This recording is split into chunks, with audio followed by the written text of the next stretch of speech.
Eric Olson, Sonny Levy with you back at Hermiston High School, and we apologize for the earlier sound quality issues.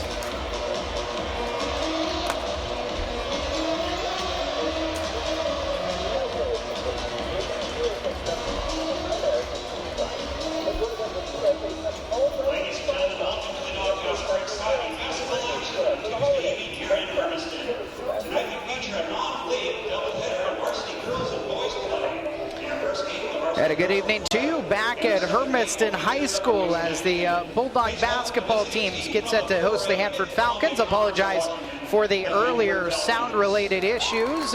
I'm Eric Olson alongside Sonny Levy as we join you from the Old West Federal Credit Union broadcast booth here at the end of our Sway Motors pregame show. We take a look at the starting lineups as introduced by the 17th year head coach from Hanford, Evan Woodward. He will start at one guard, a 5'6" junior, Emily Beatty, a 5'7" senior, Michaela Mars, a 5'8" freshman, Olivia Davis, a 5'10" sophomore in Jillian Burt, and a 5'5" junior in Teresa Seigers. The Falcons are 1-2. Woodward in his 17th year, assisted by Nate Suggs, George Riddick, and Michael Vowles. Anthem time will get you the Hermiston starting lineup and tip-off after this one last 2-minute break on the Sway Motors pregame show.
Tonight's referees for varsity game are Randy Brady, Keith Kennedy, and Reg Freeman, all of the Blue Mountain Basketball Referees Association. Your official scorebook will be kept by Dorothy Smith. The score clock, the dynamic duo of Sandy Wise and Soraya Wise, and your tech specialist, other than Jacob Levy. And now let's meet the coaches and starters for tonight's game, beginning first with the visiting Falcons of Hanford.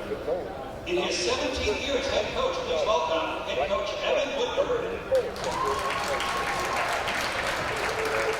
His assistants this evening are Nate Suggs, George Riddick. We continue from Hermiston High School, where the starters are being introduced. We take a look through the Dan's West Coast Auto Glass scoreboard, where the Hermiston girls JV team opened up a 17-3 lead after one quarter, ended up winning 42-30.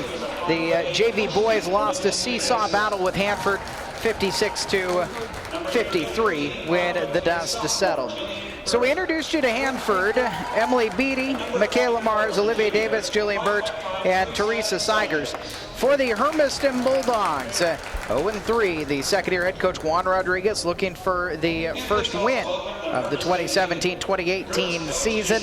The point guard is a 5'9" sophomore, Jaslyn Romero, A 5'10" junior Maddie Wilson to the 5'9" senior Hannah Thompson on the wings. On the inside, the 6' senior Maddie Jewell and the 6'3" junior Jordan Thomas. Juan Rodriguez in his second year is assisted by Mallory Moss. Dennis is Stephanie, Ron Sivy, and Amanda Rodriguez. The strength coach is Emily Stroke. The athletic director at Hermiston High School is Larry Usher. He is assisted by Lindy Thompson. And as ever, the trainer here at Hermiston High is Dan Emery. Juan Rodriguez told us in the Sway Motors pregame show, Sonny, that the key tonight just got introduced. It's Hannah Thompson for this Bulldog team to come away with a victory. Yeah, you know, we didn't see her over the weekend, or at least not on the first game on Friday night, because she had banged up her knee a little bit in the game. You know, it'll just see it. She looks pretty good out there. She has no protection on her or anything, so everything must be looking pretty good. Hannah is one that is awful hard to cover, because she is a strong girl. She can go ahead and get her game going either from the inside or the outside. To me, it's going to key on her being able to help out Maddie Jewell and Thomas down on their boards. The officials tonight out of the Blue Mountain Officials Association: Reggie Freeman, Randy Grady, and Keith Kennedy. Bulldogs in an all-white uniform. Bulldogs across the front in purple, the numerals in lettering with some gold trim.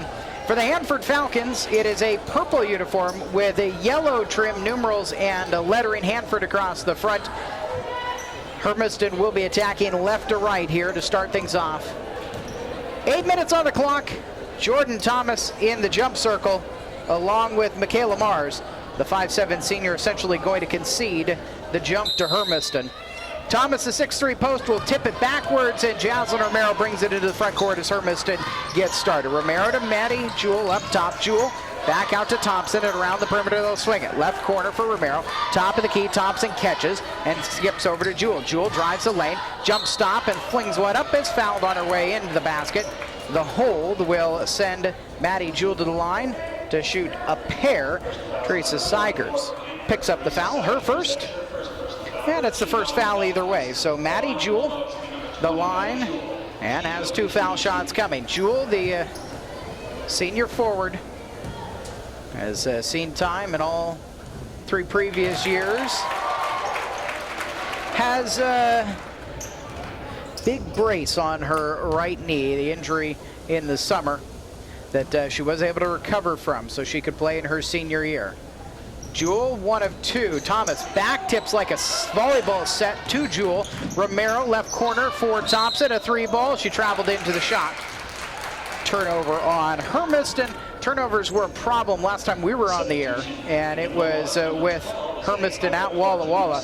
A quick change as Jewell's going to come off the floor, and Sydney Stephanie, the 5'4" junior, will come on. Just 22 seconds into the contest, with Hermiston in front by the single point. Wilson picks up the guard, Davis, and pokes it away from her. Sydney Stephanie's got the steal. Stephanie in half court, surveys around, flips to Romero. Romero drives in right side, flings a wild shot up. Thomas backside rebound, put back. Jordan Thomas has the offensive board and the 2 points to give Hermiston a 3-0 lead. 7:15 on the clock in the first quarter. Some full court pressure shown by Hermiston. Beatty will get it into the right wing. The 5'6" junior guarded by Stephanie. Man-to-man defense for Hermiston. Around a high pick from Burt. Picked up the dribble. Beatty will take the 18-foot shot. Rebound for Burt in traffic. Burt steps to her left, flips it back up off the backboard. Too hard. Rebounded by Thomas, who flips to Romero. Down the near sideline. Romero up court to Thompson. Thompson picks up her dribble, right wing. Romero left open. Top of the key, drives into traffic and is fouled. With 6:46 on the clock, it is paused here in the first period as Jaslyn Romero gets ready to take a trip to the foul line. The foul is this time going to go on Jillian Burt, the sophomore post. Second foul on Hanford. You know, Eric, already, you know, just like the first game Friday night, we did not put really a whole lot of pressure on the basket. We're seeing a tremendous amount of pressure going against the basket already tonight.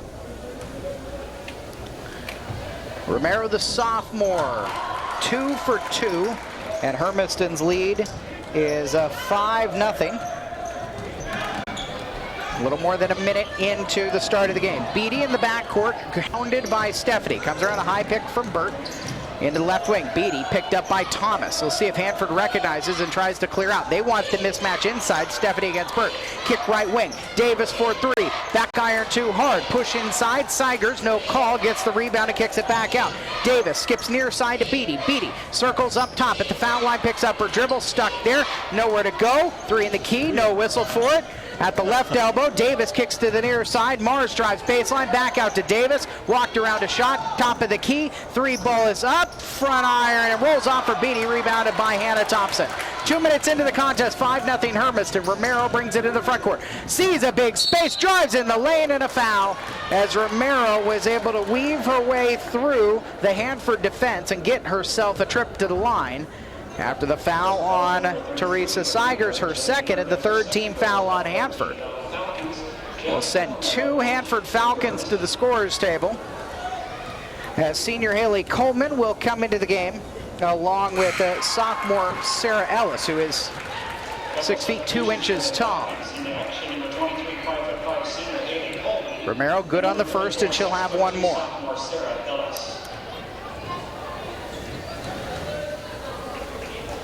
Falcons are 1-2. Hermiston is 0-3. Second shot comes off for Romero. And it'll be Mars bringing it into the front court. Stephanie all over her in front of the standing student section for Hermiston, about, I'll generously say, 33% full. Hand check foul out on the wing will go against Hannah Thompson. Oh no, it was called on Sydney. Stephanie, her first. And it is the first foul on Hermiston. 6-0 Bulldogs with 5:43 on the clock in the first quarter. Stuck Coleman will bounce it far sideline into the hands of Mars. Mars driving against Wilson. Kicks baseline, Davis left wing, and swings it back up top. Beatty around to the right side into the hands of Coleman. Coleman drives baseline. Cut off there by Romero. Right elbow extended. Ellis bounces it inside.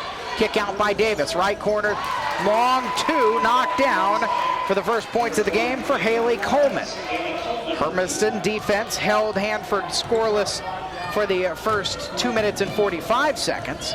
But now their lead is 6-2. 5:05 left. Hannah Thompson, three other end, back iron too hard. Sydney Stephanie, good job to get an offensive rebound. Kicks to Romero. Romero drives in, dumps it to Thomas. Right block, layup plus one. Chance for a three-point play the old-fashioned way as Michaela Mars was hanging on her arm. Thomas with the finish. Nice job that time of Sydney Stephanie going ahead and getting stepped in, and Hannah Thompson taking that shot. She's just got to not be so hesitant at it. Just catch it and shoot. She'll do a great job out there for us.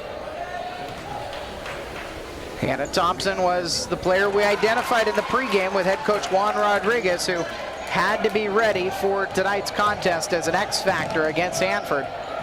The foul shot goes for Thomas, who's got 5, and it's a 9-2 lead for Hermiston. 4:47 on the clock, first quarter. Hanford attacking right to left in the road purple uniforms. Beatty out top, leaves it for Ellis. Ellis gives it up, long two is off, and Stephanie pats it out of bounds. It'll stay Hanford ball on the baseline. That's a great hustle by Stephanie that time. Actually had a Hanford girl's hand on her shoulder, pulling her down, and Stephanie went after the ball, did a very good job of at least keeping it away from another offensive try. 30-second timeout for Hanford with 4:35 left in the first quarter. It's the first of a doubleheader tonight. We've got the boys, we'll see for the first time tonight on our home floor, coming up in about an hour and a half from now. It's a 7:30 scheduled start.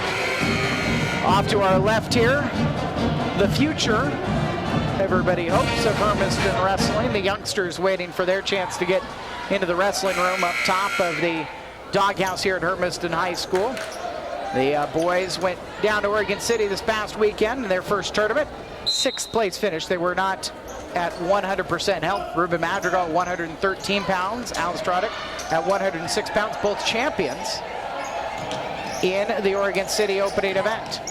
Some chirps and sounds coming from the student section and the band on the far sideline. Hand check foul. Maddie Wilson will go into the book for the second Hermiston foul, her first. 4:24 left in the first quarter, and it was a baseline foul, giving Hanford a baseline inbound with Tori Keeson, a 5'7" senior, coming into the game to replace Michaela Mars. Keeson will go immediately to the baseline to inbound. Now she will immediately switch out. Olivia Davis to put it in play. Looks up the baskets to her right. There's a amoeba of Hanford offensive players in the paint. Bounce into the right corner. Kick out. Three is off for Davis, too far, and rebounded by Hannah Thompson. Thompson finds Romero. Hermiston by 7. Into Maddie Jewell. Maddie Jewell circles into lane, kicks to Wilson. Up top, Romero walked into a three-point shot. And the turnover on Hermiston will give the ball to Hanford as they trail 9-2 with 4:11 left in the first quarter. Into the front court, Beatty will bring the ball over to the left side. She will edge around a high moving pick from Ellis. Ellis working inside against Jewell. That switch didn't really get them the matchup that they wanted. In fact, they got them matchups in bad places all over the place. Keeson's going to try to drive against Thomas, who blocks it away. Far sideline, she'll give to Romero. Hermiston by 7, past the halfway point. Romero's pass is stolen inside by Keeson. And then coming and stealing it right back is Wilson, forcing a jump ball. Hanford's got the possession arrow, but good job by Maddie Wilson not to give up on it. And Romero just tried to thread the eye of the needle through really 3 different needles there. And Hanford was able to knock the ball down. The Falcons will switch Mars back into the game and give Davis a break. Beatty out on the right wing, picked up by Maddie Wilson. Man-to-man still for Hermiston, extending it out about 24 feet away. Jewell pokes one out of bounds on the baseline. It'll stay Hanford ball. 3:28 left in the first quarter. Hermiston a 9-2 lead. Now the JV team opened up to a 17-3 lead in the first quarter and then lost the second quarter 7-6, but they did go on to win. Right corner, 3-ball up for Mars, too hard, and Jewell's got the rebound. Coming down the middle of the court, Jewell crosses to her left, bounces to Romero. Romero will drive past the defender, kick right side, extra pass to Wilson, 15-footer goes. Maddie Wilson gets her first points of the game. 3:08 left in the first period, and the lead is 11-2 for Hermiston. On the right side, Beatty. Beatty will hesitate, stuck in the right corner, picks up her dribble. Wilson steps right out on her, tips a pass that ends up in Keeson's hands. Keeson was standing right next to her down in that right corner. Keeson bounces off her own foot. Ball rolling in the right corner. Jewell picks it up in traffic and finds Romero. Bulldogs by 9 with 2:45 left in the first quarter. Romero drives right side. Hesitation and attack will come off the front iron. Ellis with the rebound for the Falcons. Hermiston 11, Hanford 2. 2.5 minutes left in the first quarter. On the left wing, Michaela Mars will operate for Hanford. Gives up to Ellis, the 6'2 sophomore, staring down the 6'3 junior Jordan Thomas. Long shot off the back iron and rebounded by Ellis to give Hanford another possession. Hanford operates with a shot clock normally in Washington of 30 seconds. Nothing here tonight in the state of Oregon. Right side, Mars picks up her dribble, finds between the circles Beatty, who works out to the right wing in front of the student section for Hermiston High. Beatty to the foul line, left elbow extended for Ellis. She's fouled on the shot. Sarah Ellis, the 6'2 sophomore, earns a trip to the line on a foul by Jordan Thomas. And it's the first personal foul on Jordan. 13 foul on her. So those are the type of fouls that Jordan's got to stay away from. She's 15 feet away from the basket, and instead of putting her arms straight up and making the opponent go ahead and come out and shoot over the top of her to make that, she's just got to get her hands straight up, get them straight up quick, and then block out. 5'6 junior Juniper Snow comes into the game for Hanford. Bulldogs make some changes as well. Sydney Stephanie returns to the game. Jaslyn Romero gets a rest. Reagan Myers will come in for the first time tonight. The 5'10 senior will play on the inside. Hannah Thompson has it on the right wing. It was a 1 of 2 trip to the line for Ellis. Stephanie gives up to Thompson at the top of the key. Working to her right, Thompson will give up to Myers. Myers into the right corner. Wilson open, 3-ball up and in, plus a foul after the shot goes. With 1:44 left in the first quarter, we have a foul off of the ball, a holding foul. And it was against Coleman, her first, 5th team foul. So count the Maddie Wilson 3. And now Hermiston has the possession. Ball inbounded, tipped away from Jewell and out off of Hanford last. Minute 42 left. Bulldogs lead is now 11. Alyssa Green will come into the game and Hannah Thompson will get a break. Green is a senior, 5'4". She missed a season with a knee injury. A little more than a season, actually. Wilson passed it across baseline, tipped out of bounds. Last touch by Hanford. Wilson tried to force it across to Jewell, and it just wasn't there. Stephanie will inbound baseline, basket to her right as she looks up. Blocks and elbows for Hermiston. Whipped into Green. Lob back into the right corner for Stephanie. Stephanie, baseline, knocked out of bounds, and Hermiston will get to try every single baseline inbound they've got on this possession. Now, if Hermiston's going to do this thing right, Hanford is reaching an awful lot. What Hermiston just has to do is get the Hanford girl on their hip as they're driving, and they're going to draw fouls all night long. Stephanie spins right side, drives into the lane, and walked on her way in. Tried to Euro step her way into the basket, and instead traveled. Minute 20 left in the first quarter. Hermiston's lead is 14-13. Ellis leaves it on the give and go from Mars as it's swiped away by Stephanie. Up court, pass to the arms of Jewell, out of bounds. And a minute 9 left in the first quarter with a 14-3 Hermiston lead. Hanford will have the possession. Bulldogs are backed up. Wilson and Stephanie will pick up the guards when they get across the timeline to about 25 feet. Out of the right wing for Snow, and she walked. No, they gave a foul to Alyssa Green, her first. 14 foul on Hermiston. Jillian Burt will come into the game.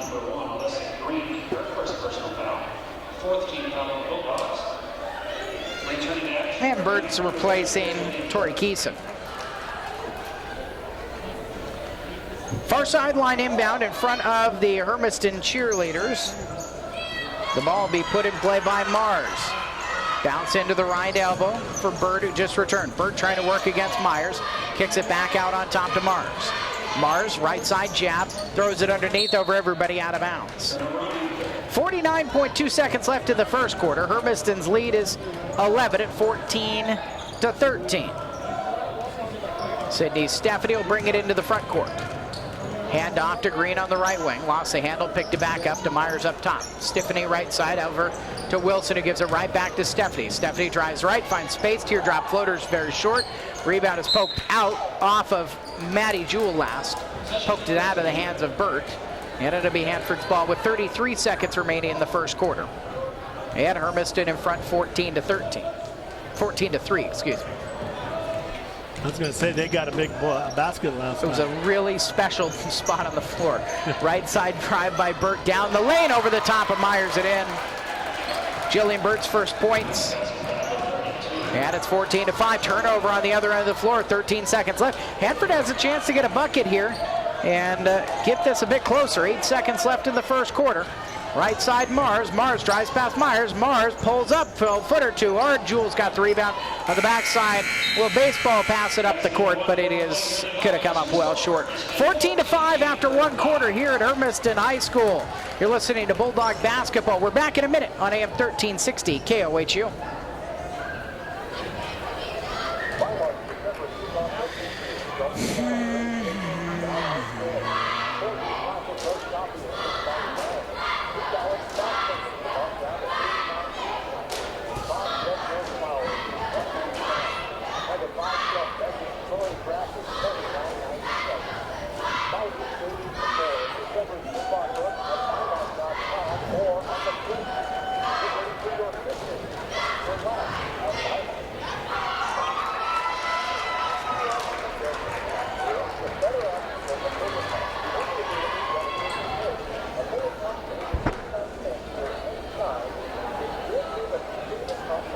Five is 7 free throws?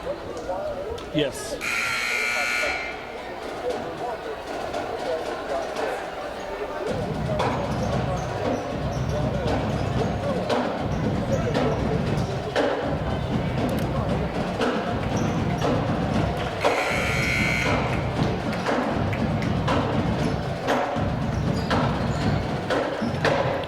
Second quarter action at Hermiston High School. The Bulldog girls are hosting the Hanford Falcons.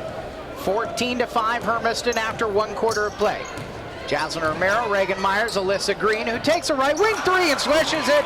Green from distance puts the Bulldogs back in front by double digits at 17-5. It's the second three-point shot made by Hermiston tonight. Hanford, no three-pointers made in the first quarter. And the Bulldogs lead is now 17-5 with a half-minute gone in the second quarter. Green, Myers, and Romero we mentioned. Maddie Jewell and Hannah Thompson the other two. An attack and a lay-in on the other end of the floor by Michaela Mars, her first points of the game. To cut Hermiston's lead to 10. Green right wing will trigger another three. Airballed this one to the left. It's out in Hanford's possession with 7:16 on the clock in the second quarter, and Hermiston up by 10. Bulldogs looking for their first win of the season. Hanford at 1-2. Is trying to make it 2 years in a row against this Hermiston team. Mars baseline stuck, kicks it back out to Ellis. Ellis hands off to the left side, Coleman. Coleman bounces into the lane. Burt floats it in just in front of the hoop with a little bunny shot. 17-9 is the Hermiston advantage with 6:50 left in the second quarter. Down inside, Romero kicks over to the right side for Green. It's tipped to Jewell down on the baseline. Jewell going to work right block. Turnaround jumper off iron, rebounded herself. Puts it one bounce to the right and lays it in. Maddie Jewell's first field goal of the game gets Hermiston back out in front by 10. 6:28 left in the first half. Foul line extended for Ellis. Near side will give to Snow. Forces up a three. Front iron rimmed out and rebounded by Green, who gives to Romero on the near sideline. Kick over to the left corner. Hannah Thompson's open. She'll try a three and knock it down. Bulldogs are getting a couple early from outside the arc, and a timeout for Evan Woodward. 6:03 left in the second quarter. Full timeout. Bulldogs in front 22-9. We're back in 1 minute on AM 1360 KOHU.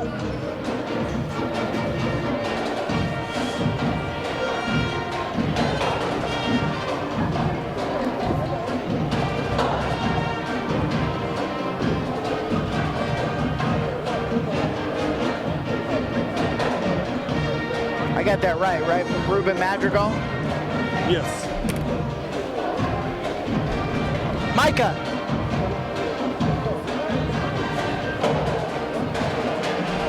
Do you remember, is Alice's Trodick? What was that? Alice's last name?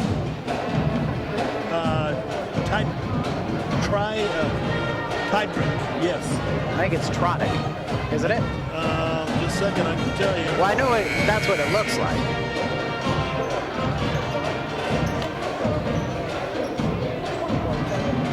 It's Tordick.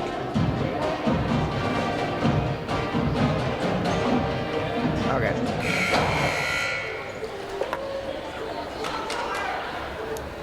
Hanford uses another first half timeout.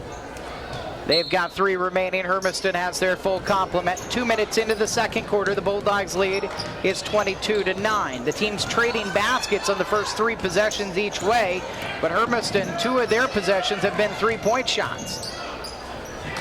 Beatty down on the baseline, back to Burt. Burt foul line, guarded by Jordan Thomas. Kicks right side for Sigers. Sigers, who's got 2 fouls up between the circles, gives to Burt right side extended. Burt drives into the lane and kicks it out. Tipped by Green out of bounds on the far sideline in front of the Hermiston student section. And a pep band. That'll be a sideline inbound for Hanford. 22-9 is the lead for Hermiston with 5.5 minutes remaining in the second quarter.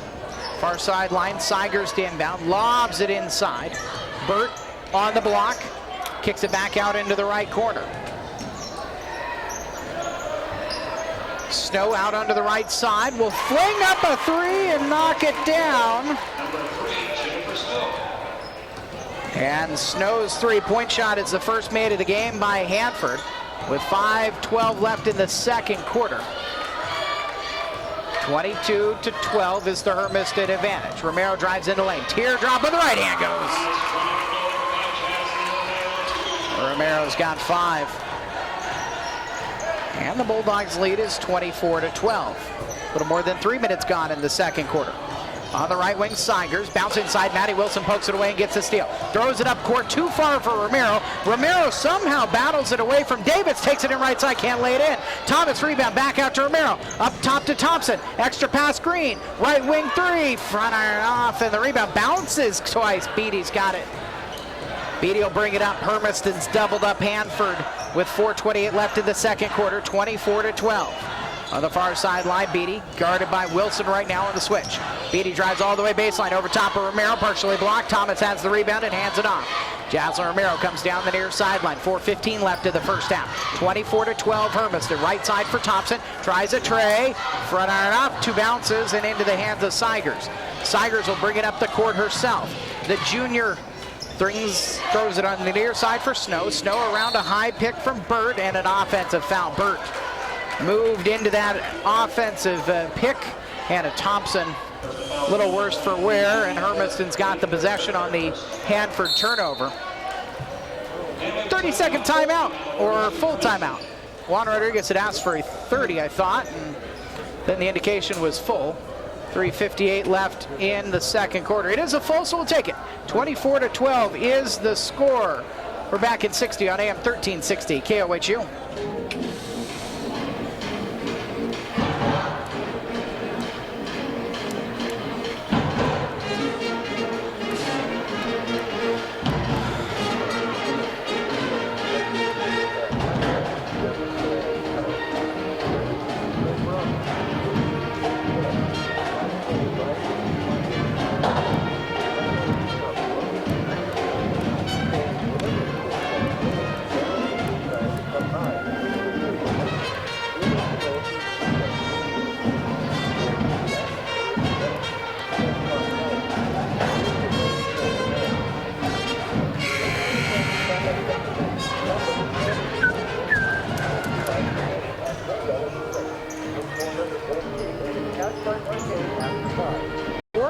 Hanford 12. Jaslyn Romero brings it into the front court. And we'll lob it to Maddie Wilson up top. Near side for Green, circling. Left side, Hannah Thompson open. Three-pointer up and in. Hannah Thompson's got another three-point shot. Fourth of the game for Hermiston. And the Bulldogs lead is 27-12 with 3:35 left in the first half. Seigers on the ball, right down on the baseline for Ellis. Ellis stuck and she walked. The sophomore there, one of those learning to pivot and hold the ball at the same time kind of moments. 15-point lead for Hermiston. Wilson coming to her right, takes the handoff, dribbles down, lane too hard, rebounded by Ellis. Ellis bounces near sideline, and Seigers is on the ball again, bringing it into the front court. Seigers, who started kind of in a forward position, bringing the ball up. Leaves for Keeson. Keeson down the right lane. Can't get the layup to go. Jordan Thomas has the rebound. Flips near sideline to Alyssa Green. Alyssa Green into the front court with 3 minutes left in the first half. Hands to Romero. Right down the lane and lays in with right hand. Jaslyn Romero's got 7. Lead all scores, and the Bulldogs' lead is now 29-12. Hermiston out on the front foot with 2:45 left in the first half. Bounce it into the right elbow for Keeson. Spins around, faces Green. She'll drive down right side. Cannot get the lay to go. And the 6'3" frame of Jordan Thomas pulls down another rebound. Romero lobs up court to Wilson. Stuck under the basket. Flips it back out. Left wing 3 for Thompson. Around and out. Rebound comes down to Thomas. Steps to her right. One bounce. The flip from 8 is up and out. And into the hands of Ellis. Hanford with the possession. Down 29-12 with 2:20 left in the second quarter. Seigers will bring it into the front court, pick up her dribble, guarded by Wilson. Hermiston not quite as harassing with their defense. Ellis flips over a hard taken sky hook, and it's handed off by Thomas to Romero. Romero down the left wing will come all the way across right side. Finds a lane to the right side of the 10 and lays it in. Time out for Evan Woodward and the Hanford Falcons. Romero's got 9. Hermiston out of their timeout is on a 7-0 run, and the Bulldogs lead is now 31-12. This is the Hermiston team that we and Juan Rodriguez were waiting for. This is the team that's starting to put more pressure on the defense of Hanford, taking it to the hole. They're not waiting for, as we saw in Walla Walla, it seemed like every single time that Hermiston got the rebound, they were turning around and waiting for a defense to get back against it. instead of pushing it. Now they're getting the rebound, getting it out, getting some pressure put on the basket, and doing a great job of going to the basket and finishing it off. Doesn't get any easier here in December. Chiawana here at Hermiston coming up on Friday night. It's 5:45. It's a doubleheader again with the Hermiston boys, and the girls will go first. 31-12 Hermiston out of the 30-second timeout for Hanford. And a foul on the far sideline. Tori Keeson was holding the ball. Was Maddie Jewell called for the foul? Wow, I didn't even see that either. That was on... Paige Polzinski just came into the game, and she picked up a foul. There was nothing there. I mean... right corner three ball is up and switched in by Haley Coleman. That ends the Hermiston run. 31-15, the Bulldog lead. Romero down the right side, finds space again. Teardrop floater from 8 will not go. Rebounded by Ellis. The sophomore whips it back to Seigers. Seigers brings it into the front court. Far sideline gives to Keeson. Keeson stuck, tries it backdoor pass past two different Hanford players, and it's out of bounds, Hermiston ball. Yeah, it went right off Coleman's hands, out of bounds. It was actually a pretty good pass, but Hermiston had a defensive backside pretty well. Minute 20 left in the second quarter. Polzinski out on the left wing. The freshman dribbles it off her foot, but ends up in Romero's hands on the near sideline. Romero back to Polzinski, up top to Thompson. Thompson steps to her left between two defenders, tries to dump it inside to Thomas. It's poked around and away into the hands of Keeson. Keeson finds Seigers, who brings it up into the front court. A minute left in the first half. 31-15 is the score line.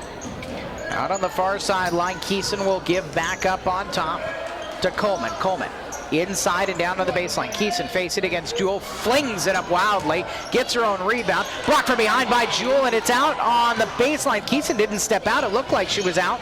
It's Coleman on the near sideline. Coleman stuck on the wing, bounces to the foul line. Ellis will try a long two. Rebound put back as Keeson. Nothing about that was pretty, but it did go for Hanford for points. 31-17 with 25 seconds left in the first half.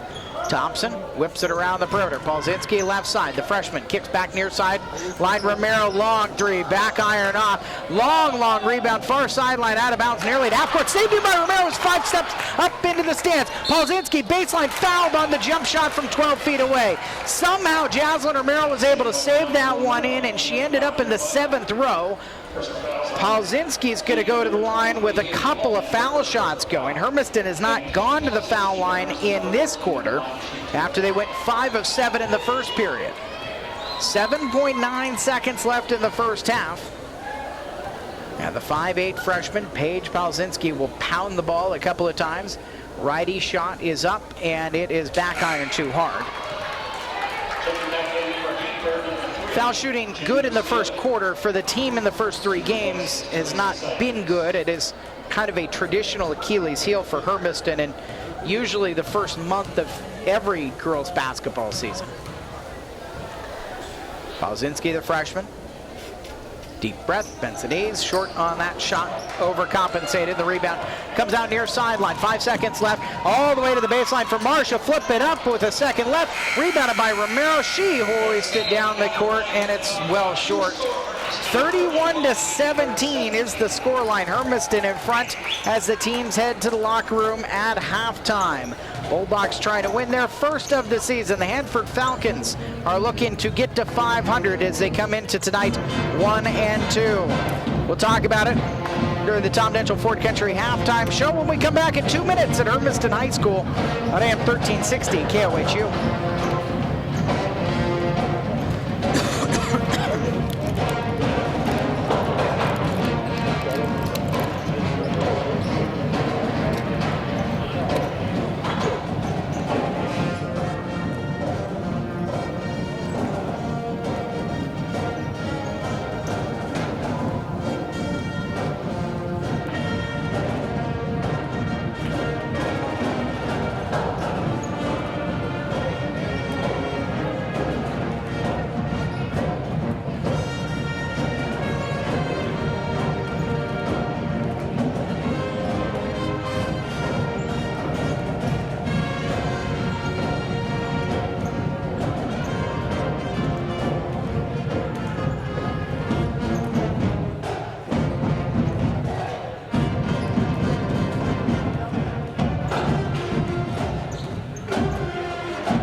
Sonny. It's the Tom Mitchell Ford Country halftime show. Hermiston 31, Hanford 17. Bulldogs started on a 6-0 run. They ended the quarter 14-5, and then in the second quarter, after the teams traded baskets back and forth, Hermiston was still pulling away because their baskets were threes, Hanford's were twos, and then Hermiston went on what ended up being a very devastating run for Hanford's first half. 9-0 run, Sonny, to pull out to, at one point, a 19-point lead. They go into the locker room up 31-17. Pretty good for Hermiston. Hermiston did a very good job. You know, Eric, we talked about, you know, what we were missing in 2 of the 3 games so far this year was that good transition defense that we're used to seeing, in the defense creating opportunities for our offense. Tonight we're seeing it getting, and we're getting it off the board as quick as we can and getting it out and putting pressure onto the Hanford Falcons underneath. They're having to go ahead and come out, step away from the basket, and if they're not quick enough, we're going to just keep taking it right to the basket. The other thing is we're doing a really good job on the boards, you know, against Hanford. You know, it's fairly close, but Jordan Thomas doing a good job of limiting Hanford to 1 shot when they gets inside when they miss. 31-17 the score. This is game 1 of a doubleheader. The Hermiston and Hanford boys are down on the court right now, getting in a little shoot around while the teams are back in the locker rooms. We'll come back to the Old West Federal Credit Union broadcast booth in another 2 minutes. Get you some first half stats here on AM 1360 KOHU.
Welcome back to the Tom Mitchell Ford Country halftime show. 31-17, the Hermiston Bulldogs up on the Hanford Falcons.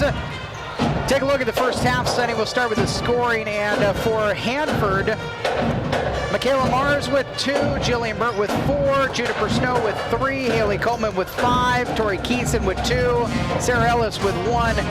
They don't really have an offensive go-to player right now. Coleman is the leading scorer because she hit that 1 3-point shot in the second quarter. They've struggled to get to the line, just the 2 foul shots in the first quarter. They went 1 of 2 there. They did hit 2 3-pointers in that second quarter, but now they're just kind of hoisting things up. Well, you know, the nice thing about, you know, the reason why Hanford has not been able to get any go-to or or get to the free throw line when they're starting to drive to the basket. Hermiston is doing a very good job of getting inside, getting backside help. And like I said, whenever they do throw the rock up, it has been pretty hard at times. And Jordan Thomas has been cleaning up the backboard real well for Hermiston. Hermiston scoring. Jaslyn Romero with 9. Hannah Thompson with 6. She hit a couple of three-point shots in the second quarter. 5 each for Maddie Wilson and Jordan Thomas. 3 points for Alyssa Green and Maddie Jewell. The Bulldogs have hit 4 three-point shots. They're 5 of 9 from the foul line. What other stats stand out to you? Well, like I said, Hermiston is doing very good on the boards. They've got 19 first half rebounds to 15 for Hanford. Turnovers, they've done a much better job than we saw at Walla Walla, where we saw 30 turnovers. It is just 7 turnovers first half. And Coach Rodriguez would be pretty happy with that. And 7 turnovers for the Hanford Falcons. The nice thing about it is Jordan Thomas is halfway already to a double-double. She's got her 10 rebounds in this first half already, Eric, and only 2 of them are offensive boards. Very good job by Maddie Jewell on the board. She had 4 rebounds. And Sydney Stephanie, another offensive rebound. So Hermiston has got 5 offensive rebounds already and have turned those into points in this first half. And that is a big key for Hermiston. 31-17, the score line after the first half. One more 60-second break. 1 minute and we're back with the second half here in the Old West Federal Credit Union broadcast booth. This has been your Tom Mitchell Ford Country halftime show.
Eric Olson and Sonny Levy with you on AM 1360 KOHU. Hanford will have the ball in the second half, attacking left to right in the road uniforms, the all purple unis with the yellow numerals and lettering. Hermiston and the home whites with purple numerals and lettering. And Hanford will have Michaela Mars inbound on the far sideline, Emily Beatty, Olivia Davis, Jillian Burt, and Teresa Seigers starting 5 back out on the floor for Hanford. Actually, check that. They make a change with Burt, and it is Sarah Ellis who gets more playing time. The sophomore post getting a lot of work out there against Jordan Thomas. Top of the key, Davis around a 3, and it's off the iron to the left. Jaslyn Romero with the rebound. Maddie Jewell, Maddie Wilson, Hannah Thompson, and Jordan Thomas. And Romero throws it out of bounds. Romero arguing that that one was tipped out, and nobody having any of it. Reggie Freeman says Hanford ball. And the Falcons will have the possession. Hanford opened the season on November 28th with a 41-35 win against Eisenhower. And now the officials are going to get together and talk about whether that was a tip or not. The AD down there, Larry Escher's working that official down there pretty hard and got him to at least put it in his mind to think that, hey, maybe I should ask this other official on the other side. That was a little silly. Evan Woodward, disbelief as he shakes his head, asking for some type of explanation. Down 31-17, Hermiston gets the possession back. Jewell up top, gives out near sideline to Wilson, leaves it up top to Romero, drives in, tries to kick it underneath. Romero saves it back in. Wilson in the corner, flips it back towards half court. Thompson's got it up top. Near sideline to Jewell, out to the left wing for Romero. Romero in the left corner. Up top to Maddie Wilson. Skip over to the right side. Thompson out to the corner for Jewell. Jewell will drive and kick near side. Wilson 3-ball up, back iron off, and the rebound is going to be secured by Thomas, but she is called for a foul. And for Jordan Thomas, it is her second. And here in the second half, it's the first team foul on the Bulldogs. Yeah, she did a great job of getting the rebound and securing it. The only problem was she had a good stiff arm going as momentum took her into the Hanford girl. Beatty out on the left wing, throws it underneath for Seigers, traveled. She was too wide open on the block. She turned and thought she had to make a move, and really Thomas was late to come off of a screen to get over to defend her. Jewell up top, has been quiet offensively, just 3 points. Romero out to the right wing, leading scorer in the game with 9. Left quarter for Jewell, looking inside to Thomas, gives it to her in the block against Ellis. She can't finish. Thomas pokes it though. Wilson back up top to Romero. Romero steps to her left. Anna Thompson will pass up a 3, dump it underneath, and Thomas is there to lay it in on the left block. Yeah, once she gets the ball down in that area there, if she'll just square her shoulders up and go right towards the backboard, she's unstoppable. 33-17 with 6:14 left in the third quarter. Seigers has it on the right wing, circling up top. Between the circles, picks up her dribble, bounces near sideline. Davis against Romero, comes around a high pick from Ellis, misses the 3-point shot. Jewell takes the rebound in traffic, and down the middle of the court she'll go. Up to Thomas, right side. Thomas skips near sideline to Romero. Jaslyn Romero driving in the lane, dumps it underneath. Jewell's got it, left block laid in, trying to draw contact against Ellis, and Jewell's got 5. 35-17 Hermiston. A little more than 2:20 gone in the third quarter. Seigers on the near sideline, around a high pick from Ellis. Tries another top of the key 3. Swishes this one. No, her foot was on the line. It's a 2. Seigers' first points. Yeah, with 5:25 left in the third quarter. Hermiston's lead is 35-19. Romero up top to Wilson, skips near sideline to Jewell, into the left corner. Hannah Thompson underneath for Thomas. Thomas spins to the right. Fouled on her way up for the shot. 2 foul shots coming for Jordan Thomas. The foul on Hanford will be their first in the second half, and Michaela Mars picks up her second of the game. Thomas made the 1 foul shot she took in the first half, an and 1 that she was able to complete. Sydney Stephanie into the game for Hannah Thompson. Haley Coleman will come back in for Hanford, replacing Olivia Davis, the freshman. Thomas rims out the second one, and then Maddie Wilson's called for an over-the-back foul. Second foul on Hermiston, and second foul on Maddie. So Thomas 0 for 2, and now Hermiston is 5 of 11 from the foul line. Started off well in the game, I mean, they were doing pretty well out there, but, those are the type of things you got to finish off, whether you're tired or not. You got to be able to finish high with your shot and to get the free throw to go. 5:10 left in the third quarter. Maddie Jewell checks out of the game. Reagan Myers back in for Hermiston. 35-19 Hermiston's lead. Hesitation and drive by Beatty. Skips it all the way across the left block. Coleman down there on the baseline. Gets it out on the left wing. 3-pointer up and in. Michaela Mars. 35-22. Hermiston's lead is cutting down a little bit. They led by as many as 19 in the first half. Weaving up top, Stephanie gives near sideline to Romero. Skip to Myers, back up to Stephanie, and Hermiston will back up and drive Stephanie to Myers. Romero top of the key, comes to her right, leaves for Stephanie. Stephanie drives and kicks. Romero right wing for 3, swishes it. Jaslyn Romero's got 12 and a timeout for Juan Rodriguez, a 30-second timeout for Hermiston as they go in front 38-22. Bulldogs just keep chipping away here, and I think when the pace of the game is faster, they're in a better place than Hanford is. Yeah, they are. And the one thing it is, Hermiston came out with good pace that time, even though they were doing the pick and rolling up top. they were taking a look at the basket every single time and putting pressure on. And finally, Jocelyn got open for the three and buried it. Hanford has a pretty long break after this one. They won't play until Friday the 15th, and they'll be hosting Pasco, and then Southridge on the very next day, Saturday the 16th, Tuesday the 19th against Kennewick, Thursday the 21st at Walla Walla, and then they will get a couple of their non-conference games in after Christmas. Gonzaga Prep and Shadle Park both coming to Hanford on the 27th and the 28th. So just kind of a early look at Mid-Columbia Conference play. If you're a basketball player for Hermiston, you always have thought about maybe a before Christmas trip. That might not be as possible. Sigers right baseline, 12-footers off, and a rebound foul committed by Michaela Mars. Her third and the second team foul on Hanford at 4:02 left in the third quarter.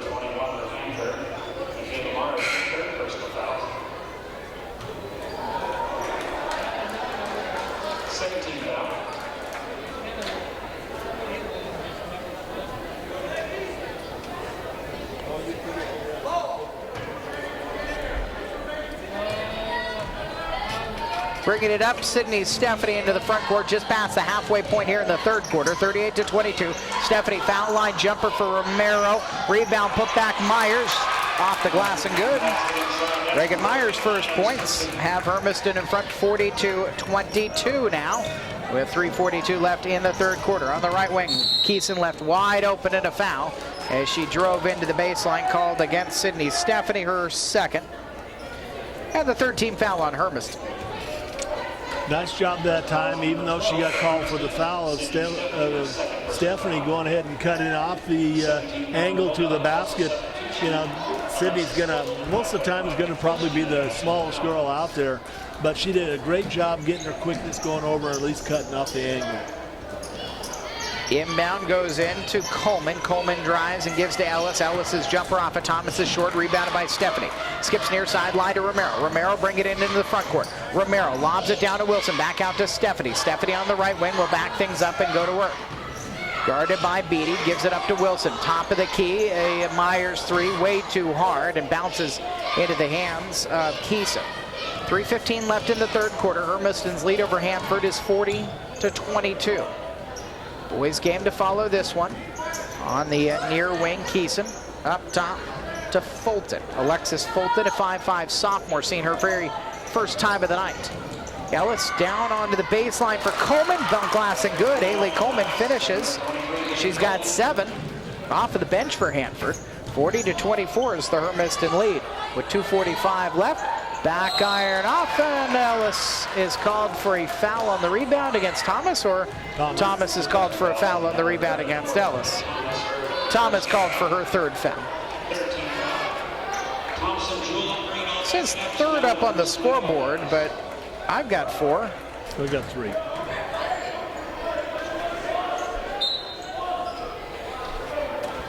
(40-24) with 2:42 left in the third quarter. Beatty moves it into the front court out on the left wing. Jewell will switch on to Beatty. He'll try to drive against her. Cut off. Double team comes from Stephanie. Kicked out. Double dribble. Not called. And Burt holds still. Burt holds still. Burt now finds finally Fulton. Near sideline give to Keeson. Drives in, and a blocking foul on Stephanie. 2 shots coming.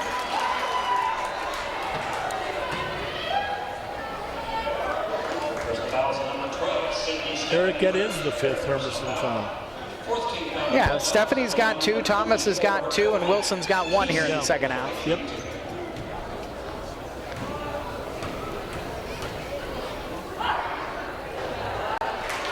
You've got 3 or 4 different levels of protections, or you're at least supposed to have 3 or 4 different levels of protection.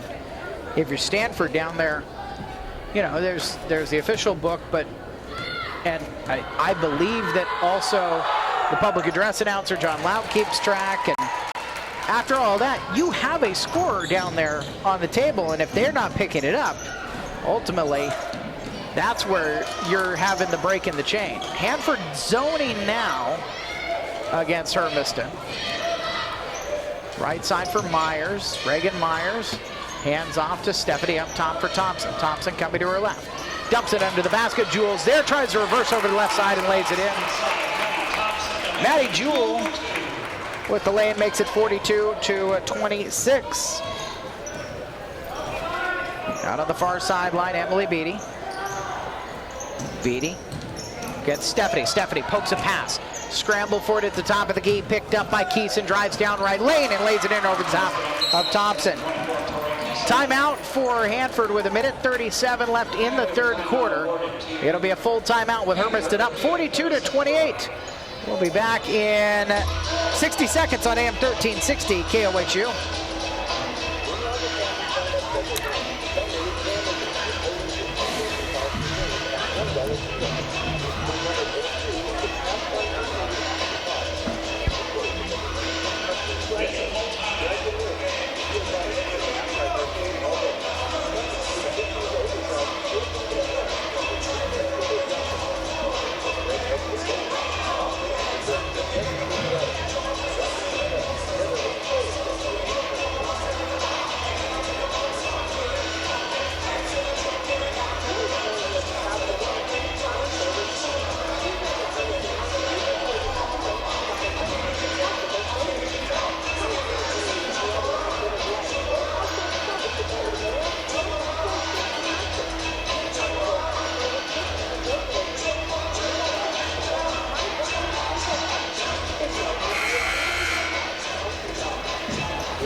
Hanford's got one timeout left. Evan Woodward's team's within 14 at 42-28. 93 seconds remaining in the third quarter. Reagan Myers, Jaslyn Romero, Sydney Stephanie, Alyssa Green, and Hannah Thompson. Not Stephanie Jewell, excuse me. I didn't confuse Jewell and Stephanie. I confused Alyssa Green and Sydney Stephanie. So it's Jewell and Myers inside, Thompson, Romero, and Green out on the wings.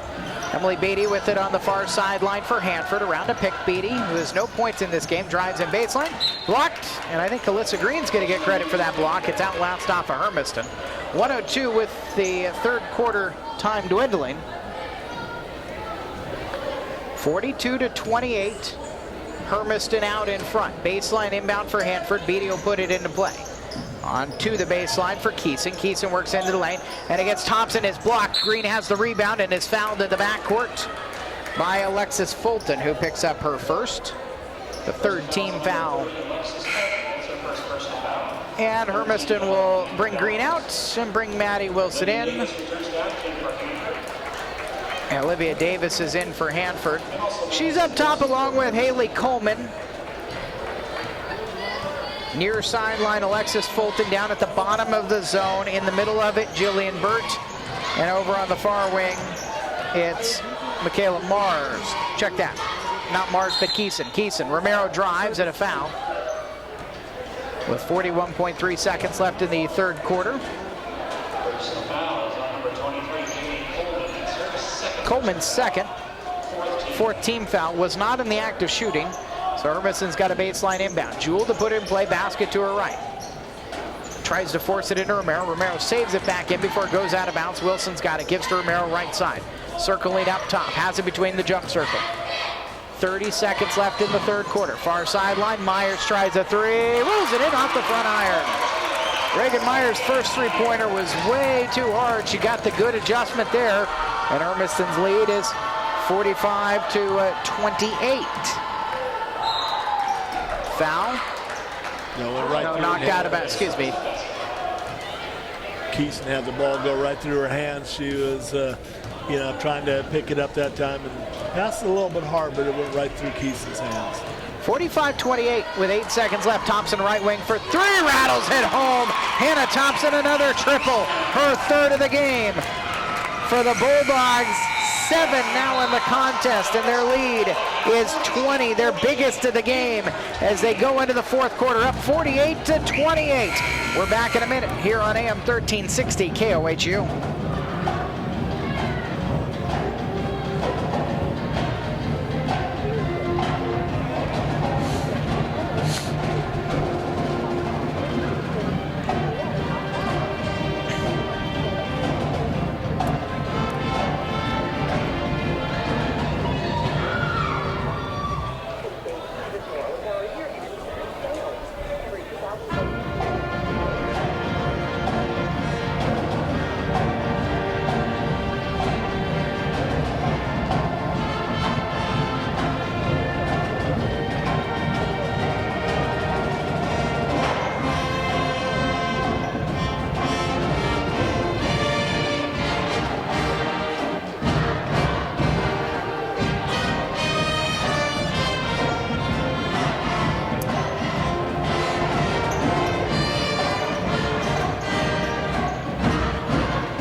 Hermiston 48, Hanford 28. Eric Olson and Sonny Levy with you in the Old West Federal Credit Union broadcast booth.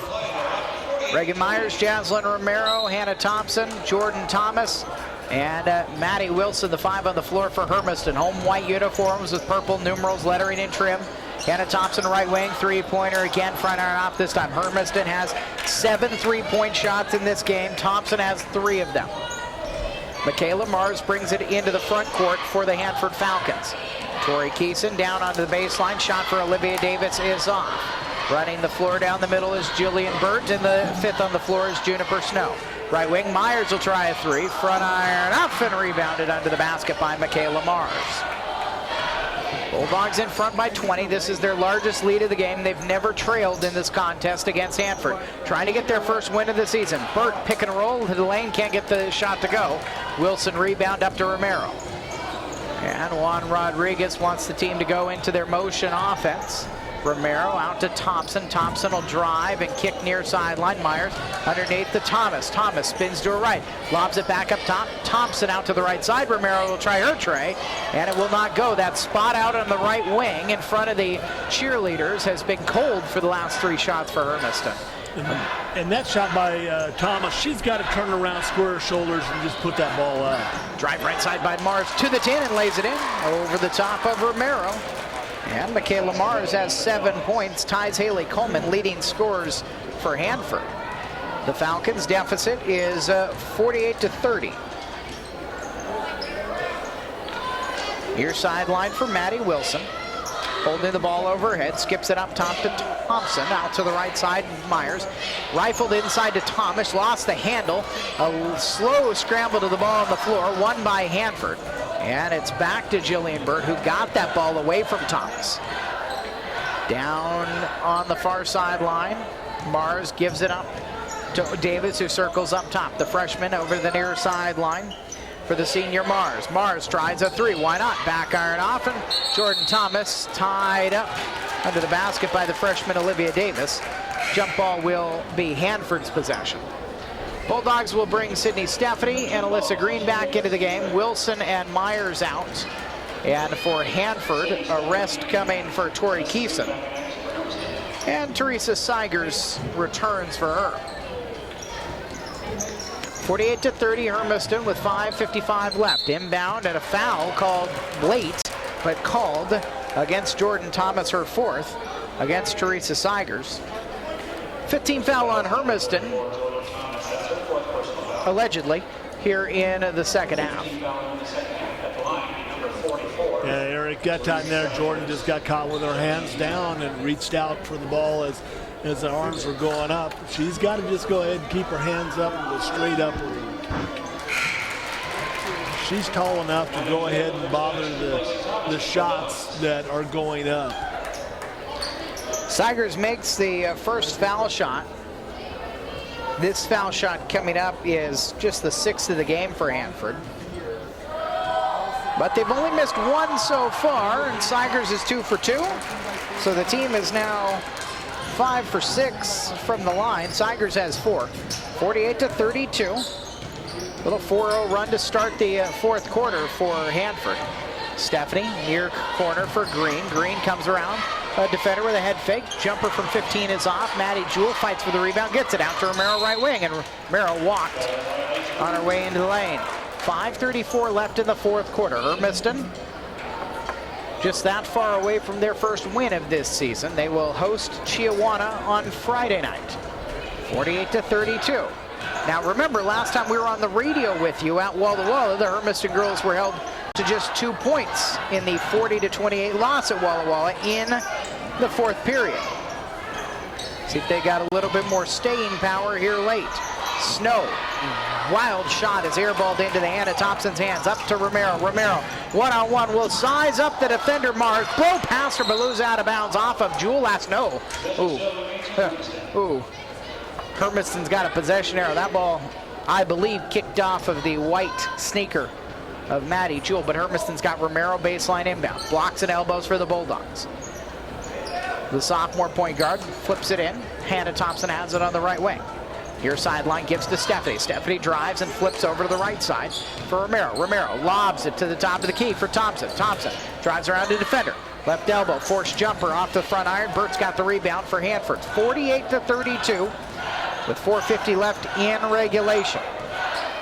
The senior Mars brings it in the front court. Far sideline for Davis. Davis back up top for Sigers. Sigers whips it over to the left side. Mars around a high pick from Sigers. Lobs back up to Burt. Burt holding. Now will dribble down the right lane into a double team. Traveled her way down to the right block. Romero reaches down to help her up, and Sigers might have just tweaked her ankle a little bit. Came up with kind of a weird grimace on her face. Sarah Ellis will come back into the game, replacing Juniper Snow. 4:25 left in the fourth quarter. 48-32. Hermiston still scoreless here in the fourth period. Green out on the right wing. Up top to Stephanie. Stephanie drives right into traffic. Down onto the baseline. Flicks it in for Jewel, who lays it in. Nice job of the penetration and dish off by Sydney Stephanie that time to find Jewel open on the baseline. Halfway point of the fourth quarter. Romero blocks a pass attempt, tips it up to Jewel. Jewel left wing, lobs it back over to Romero, and she walked down the lane. And Juan Rodriguez steps up, looks at his senior post and says, shoot the ball. Yeah. 50-32, Hermiston with 3:53 left in the fourth quarter. Changes coming for Hanford as Juniper Snow is back into the game, along with Tori Keeson. Hannah Thompson will come out. Maddie Wilson will return for Hermiston. Bulldogs by 18. I misspoke earlier in the game. I said Hanford beat Hermiston a year ago. They did not. It was 67-52 for Hermiston a year ago. A couple of years ago when Hanford beat Hermiston. Last shot on. The bank's still open. Tori Keeson was able to make a deposit. She's got 8. 50-34. Wilson near sideline for Stephanie. Stephanie circles up top, gives to Romero. Romero coming to her left, works into the lane, floater with the right hand, goes +1. Chance for a three-point play the old-fashioned way. Sarah Ellis was the one who took the tumble and is also going to be the one who caused the harm. Romero has 14 and a chance to make it 15, leading all scorers. Bulldogs just 2 foul shots. Jordan Thomas missed them in the third quarter for second half opportunities. Romero makes that. She's 4 of 5 from the foul line. The team is now 6 of 10. 53-34 Hermiston with 3:10 left here in the fourth quarter. Near sideline for Keeson. Keeson guarded by Stephanie, and a man-to-man for Hermiston. Bulldogs trying to deny passes everywhere. Throwing inside, and Green's got the steal away from Juniper Snow. Green's got a 3-on-4. Leaves it for Romero right side. Romero works her way in the lane, kicks to the right wing. Wilson short on the shot. Ellis has the rebound for Hanford. 2:45 left in the fourth quarter. Hanford attacking left to right, trailing 53-34. On the near sideline, Mars dribbling, comes around a high pick from Keeson. Mars on the pick and roll with Keeson, and a foul is called. Sydney Stephanie, and her 4th foul. 7th team foul on Hermiston. Jordan Thomas and Reagan Myers will check back in. Jewel and Romero come out with 2:33 left. Very well could be their last moments in this game. See, I kept saying what the actual foul total was because I knew at some point they would catch it back up, and they catch it up back here because that's a 7-team foul, and it's a 1-and-1 opportunity for Michaela Mars. Still got to put it up on the board up there, Eric. They call for a 1-on-1, and they still leave it at 6. They fixed it now. To be fair, the scoreboard actually doesn't mean anything. Other than the clock itself, every other thing is taken care of officially on that scorebook down there. Everything is up on those fancy scoreboards the Hermiston sports boosters have been able to put here in the gym. It's just fodder for us and the fans. Mars 2 for 2 on the shots. Green fouled on her way into the lane. It's only the 6th team foul on Hanford. And Haley Coleman's third. Far sideline, Reagan Myers will inbound for Hermiston. Sydney Stephanie takes it just inside half court with 2:25 left in the fourth quarter. And the Bulldogs lead is 53-36. Near sideline to Wilson. Up top she gives to Stephanie. One bounce and rifles it around. Green into the corner for Myers. Myers drives, kicks into the lane for Green, poked away, and Ellis has the steal. The sophomore gives out far side. Coleman now back into the middle of the court. Keeson will bring it into the front court. 2 minutes left in this contest. Hermiston just that far away from their first win of the season. 53-36 is their lead right now. Mars down inside to Ellis. Ellis on the baseline for Keeson. Keeson comes to her left. Block shot by Thomas. Rebound put back. Ellis blocked again by Thomas. Rebound put back by Ellis. Around and out, and Myers has that board. Up to Stephanie. Stephanie, full court pass to Green. Green steps to her left in traffic. Flips one up, blocked away, and it'll come out of bounds off of Haley Coleman. They say that it's Hanford's ball. I don't know if Juan Rodriguez is going to be able to talk the officials to come back in and change another one like he did in the third quarter. No, that was a little bit harder to take a look at. Hannah Earl's going to get some time with a minute and 33 seconds left in the fourth quarter. Earl, the senior, who stands 5'4", will replace Maddie Wilson. Earl and see, we were talking to Walla Walla about how tall Sydney Stephanie is.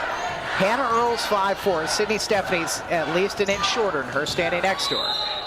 Hannah Earl, good job getting in a scorer's book. She kind of reached out there and knocked Keeson down. Yeah, what happened was she kind of got blindsided a little bit and got her foot kicked over into her other heel, and it knocked her into right into Beatty. Emily Beatty at the line, 1-and-1 opportunity. Her first point of the game, she gets one more. Well, Hanford has not gotten many opportunities at the foul line, but those that they've had, they've converted. 6 of 7, 7 of 8. And Evan Woodward will use his final timeout. You can't take them with you. 1:24 left in the fourth quarter. 53-38 Hermiston. We'll take 60 back in it. On AM 1360 KOHU.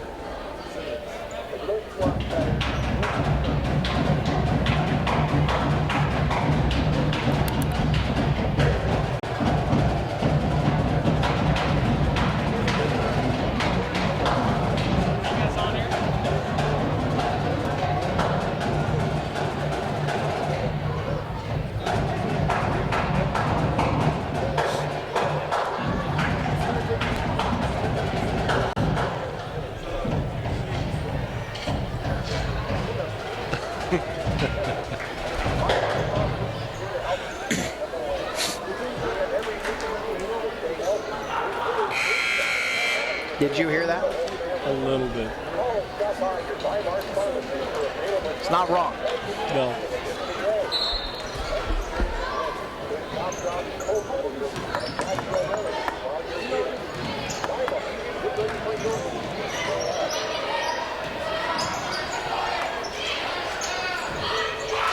Jordan Thomas left block, flips it up and in after Hermiston runs a full court press break. Hanford came out of their timeout with that full court press. 55-38 for Hermiston. Thomas has 9. Emily Beatty out on the far sideline. Beatty lobs it into Keeson. Keeson down to the right side, shot no. Rebound put back and blocked away by Myers. Stephanie flips it up court to Green. Green works in right side, flips it over everything as Coleman was on her back. Coleman and Mars and Keeson, all Falcons who will not see Hermiston ever again. The lot of the rest of them for Evan Woodward will play twice next year in Mid-Columbia Conference play. Ellis, one of them, throws it over everything on a missed shot down on the right baseline. 55-38, bringing it into the front court. Stephanie to Myers between the circle. Now Hermiston's got 5 seniors who will be playing Hanford for the last time. Earl, one of them, flips it back. Green around the perimeter, right side for Stephanie. Inside to Thomas. Thomas, right block, turnaround jumper is off. the junior, battling with Sarah Ellis. They'll battle more next year. It's the final foray here during the game, and the final score is 55-38. Bulldogs win their first of the season, 1-3 now. They drop Hanford to 1-3 as well. We'll get to some Sway Motors post-game show thoughts here before we flip our attention over to the boys' game. So we're back in 2 minutes with the Sway Motors post-game shows. The Hermiston girls win 55-38 on AM 1360 KOHU.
duo of Sammy and Samaya Rose, and your tech specialist, a little early with the music, Jacob Levy. And now let's meet the coaches and starters, beginning first with the visiting Falcons of Hanford. In his 23rd year as head coach of Hanford, please welcome Paul Mayer. He'll be assisted this evening by Mike Kirk, Jeff Gilbert, Darren Crow, and Mike Galvin. And now for the starter for the Hanford boys. Number 3 is a 5'11" junior, Garrett Horner. Number 11, a 5'11" junior, Jared Devine. Number 20, a 5'11" junior, Connor Woodward. Number 24, 6'3" junior, Dan Izquierdo. Kirk Olson and Sonny Levy back with you at Hermiston High School. High atop the gymnasium we call the Doghouse, as the Hermiston boys basketball team gets set to take on the Hanford Falcons. They've dropped the lights, mood lighting here at Hermiston High School as the starters are introduced. And the Hermiston Bulldogs are about ready to be announced themselves. We'll start with the visitors, as introduced by 21st year head coach Paul Mayer. And he'll have a junior-laden team. In fact, on his roster, he's got 9 guys. 8 of them are juniors, and he's got 1 senior, and the senior doesn't start.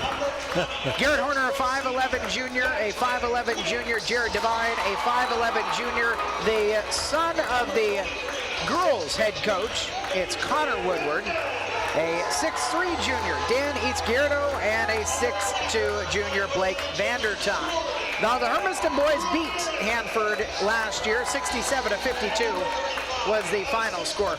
Mayer is assisted by Jeff Gilbert, Darren Crow, and Mike Galvin. The Hanford Falcons are 3-0 to start things out in their 2017-2018 campaign. For the Hermiston Bulldogs, the point guard will be the 5'11" junior Jordan Ramirez. On the wings, 6' senior Patrick Wicks, and the 6' junior Adrian Mendez with the 6'1" junior Cesar Ortiz. And the de facto post is the 6'2" junior Ryan Andreessen. Casey Arstein, the second-year head coach, is assisted by Taylor Smith, Riley Smith, Kevin Moore, and Ricardo Sotelo. The athletic director is Larry Usher. The principal is Tom Spoo. Usher's assistant is Lindy Thompson. And as ever, the athletic director here at Hermiston High School is Dan Emery. Hanford all-purple uniforms, white numerals and lettering trimmed in yellow, attacking right to left. Hermiston an all-white uniform. Hermiston across the chest in purple with yellow trim. Jay Marlowe's going to jump at working with Bruce Meekum and Dana Reese out of the Blue Mountain Officials Association. In the jump circle,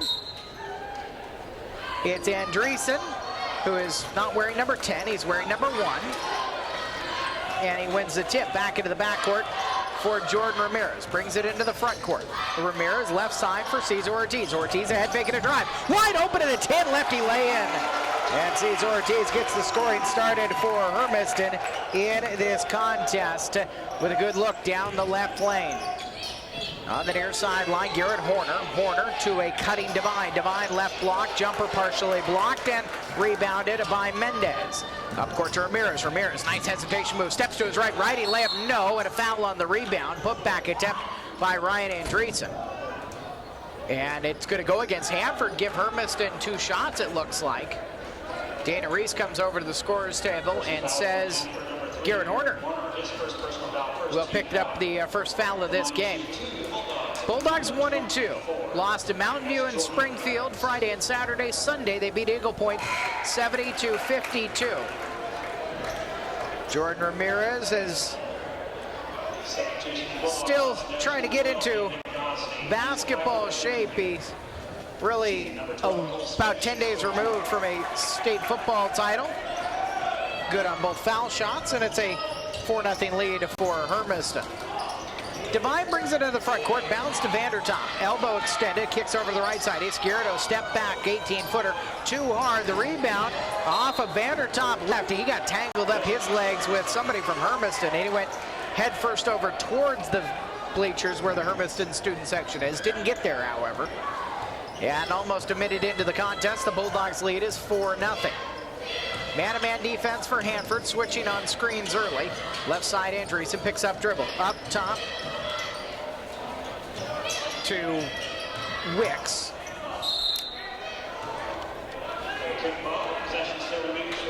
Let's see if we can get this all squared away here.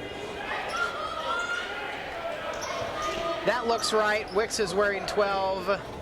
Mendez is wearing MJ's number 23. Andreessen's got the 1, and Ramirez the 24. Sonny's got, no, you wrote him Penn as well, so we both have to do some scratching. Ramirez right side, up top to Wicks, over to the left side for Ortiz. Ortiz, a great shooter, drives in the lane, spin around shot, and he's fouled. 2 shots coming. Now he's most known for his ability to shoot from the outside, but he's attacked the basket a couple of times. This time he gets Vandertop into a foul. His first second-team foul on Hanford. Cesar Ortiz, the lefty shooter. He's not even really a streaky shooter. He's just a shooter, period. And he can hit just about whenever he crosses half court, he's open. 1 of 2. However, the unguarded 15-footer, 50% early on. 5-0 Hermiston. 6:30 left in the first quarter. Vandertop hands off to a circling Devine. Devine stuck, gives to Horner. Horner down the left wing. Stuck in the block, bounces back out. Devine wanted it. 3-point shot for the lefty is up. Back iron into the hands of Andreessen. Near sideline, Ramirez up court to Mendez. Spins around, right block, he's stuck. Leaves it for Ortiz. Left block lays it in. Good sharing. 7-0 Hermiston. It's an ugly start for the Hanford Falcons, who are 3-0 coming in. Down under the block, and a travel called on Blake Vandertop.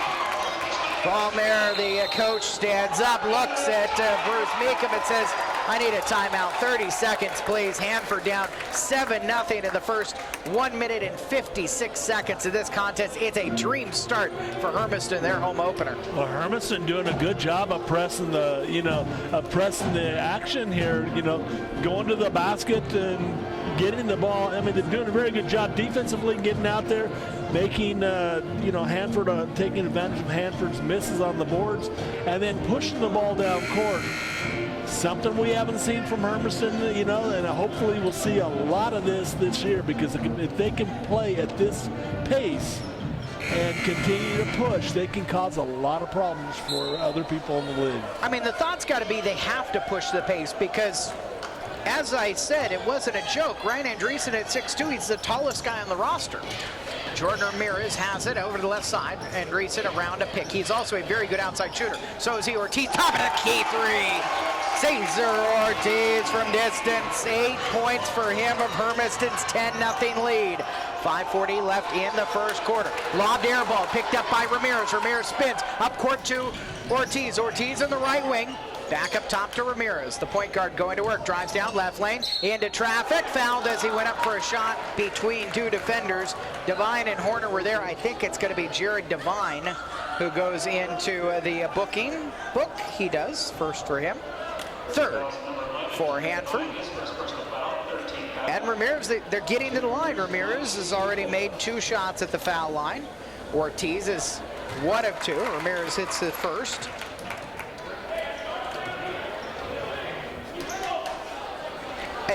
It's a game of runs, especially the high school game is a game of runs. So 11-12, nothing's not the hugest deal in the world. 11-0 because Ramirez misses the second. But there becomes a point where a lead becomes overwhelming. Near sideline to Connor Woodward. Give and go for Izquierdo down the left lane, and there's the first points of the game for Hanford. 11-2, 5:12 left in the first quarter. Hermiston up. Andreessen far sideline. Back near side to Ramirez. Ramirez driving into the lane. Almost lost the handle. Circles all the way across the left block. Can't make the shot. Devine saves it. He stepped out of bounds. Hermiston keeps the possession on the baseline. Casey Arstein, the second-year head coach.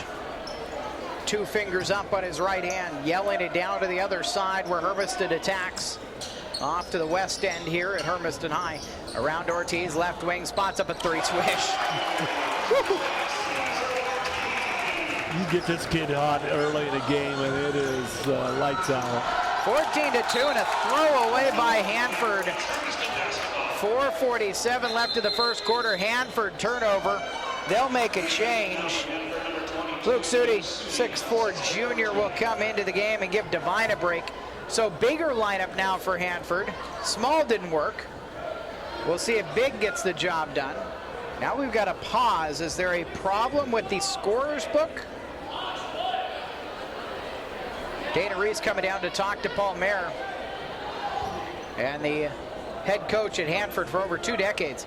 You know, you think it, Mayer and then Woodward, the head coach of the girls team, 17 years for him. They've got a lot of consistency in their coaching staffs in Hanford basketball. 14-2 Hermiston lead, 4:40 left in the first quarter. Andreessen far sideline, comes around a pick. Izquierdo cuts him off well. Ortiz back up top to Ramirez. Andreessen left side, he'll drive and flip over to the right wing for Ramirez. Ramirez drives in, bounces under the basket. Put back is taken away from Mendez, and back out to Ortiz up top. Ortiz stepped to his right, another 3 up. This one off and into the hands of Woodward for Hanford. Bulldogs by 12 with 4:12 left in the first quarter. And a travel of the ball. Connor Woodward turns it over just across the timeline. Yeah, he got caught that time midway through a pass and a dribble, and when he picked the ball up, he thought his player was going to bounce back out and had to go ahead and take that extra half step for the travel. 14-2, the Hermiston advantage, almost to the halfway point of the first quarter.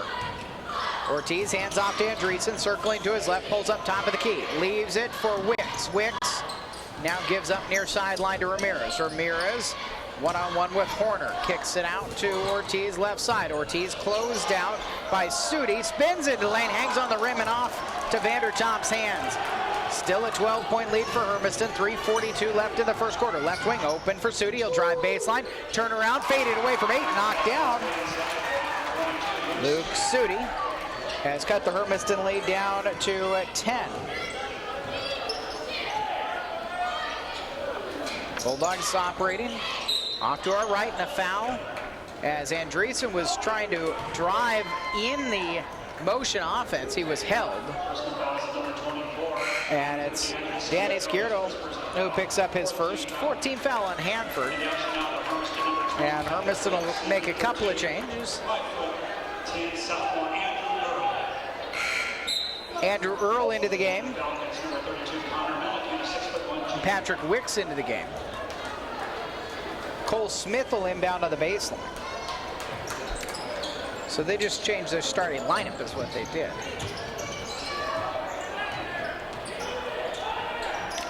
Ramirez around to the left side. Head fake it, a drive by Smith to the 10 left side and gets a lane to fall.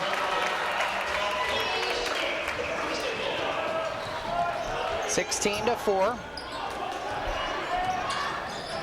Woodward flips near sideline to Connor Milliken, who's come into the game. Milliken jump stop in the paint and gets the shooter's roll from 8. 16-6, still a 10-point lead for Hermiston. 2:48 left in the first quarter. Andrew Earl out on one wing, Andreessen on the other. Wicks and Smith round out the 5 for Hermiston. On the right side, Andreessen drives, and a hand check foul is called as he comes down onto the baseline. Connor Milliken called for the foul, his first. 15 foul on Hanford. Baseline inbound coming for Hermiston.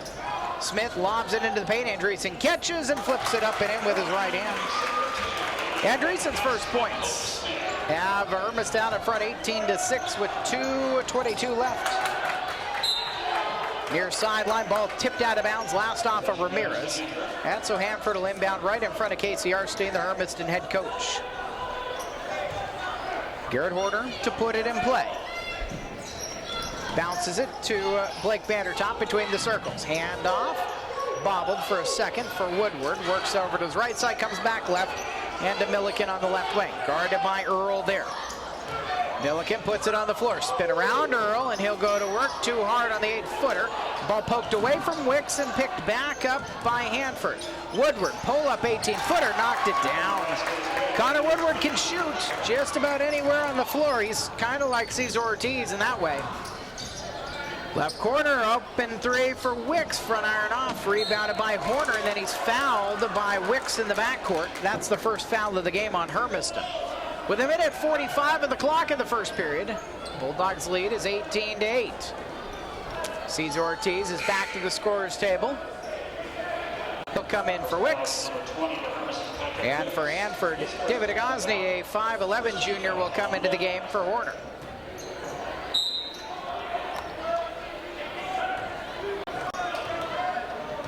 Bulldogs trying to win 2 in a row. Hanford's trying to start their season 4-0. Sudi drives into the foul line, stuck and kicks it back up top to Gosney. Gosney over to the far side, Sudi again. Sudi will put it on the floor. Ball stolen away. Andrew Earl down the far sideline. Andrew Earl in a foot waste with Woodward. Woodward gets his hand on it, blocks it out of bounds. Hermiston has a baseline inbound coming. Earl looked at the official, thought maybe he put himself in a situation where he should be at the foul line. Baseline inbound into Earl, left wing, head fake, it'll drive. Find space to the 10, no short on the lay-in. Picked up by Gosney. Gosney and Woodward, a little confusion in the backcourt. Woodward brings it into the front court. Gives it up near sideline to Sudi. Sudi rifles up top to Milliken. Milliken down onto the baseline. Vandertop. Vandertop going to work against Earl.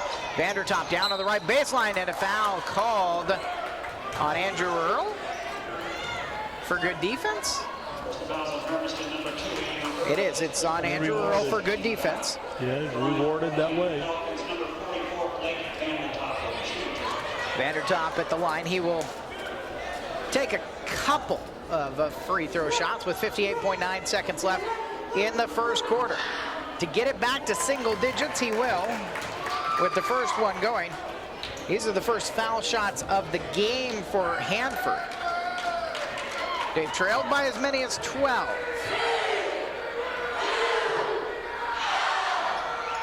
Two for two trip for Vandertop, who will come out. And Jared Robinson, the 6'3 senior, will come in for Hanford. Their ninth guy off the bench is 6'3. Hermiston doesn't have a 6'3 guy on the roster. 18-10, 50 seconds left first quarter. Earl will drive baseline left side. He's fouled as he got to the 10. He'll go to the line with 2 foul shots coming. Boy, Andrew Earl, explosive out on the wing. The sophomore is 5'10". Wait, they said it wasn't shooting? They did say it was shooting. Yes, absolutely. Don't be surprised.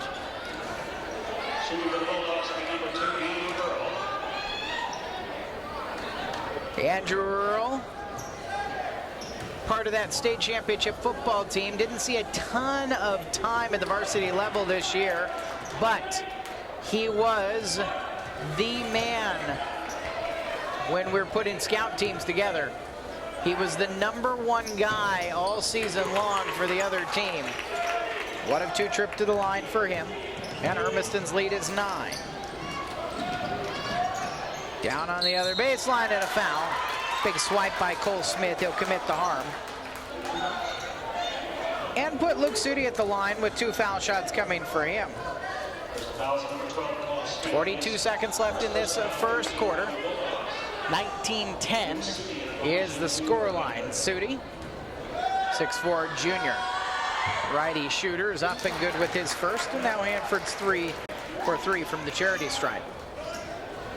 Beat Eisenhower 80-68 in the opener, 63-47 over Eastmont in game 2, and coming off of a win over North Central 62-46. Foul on the rebound after Sudi missed the second. Robinson on that on the first side. Jared Robinson picks up his first, as Sonny said.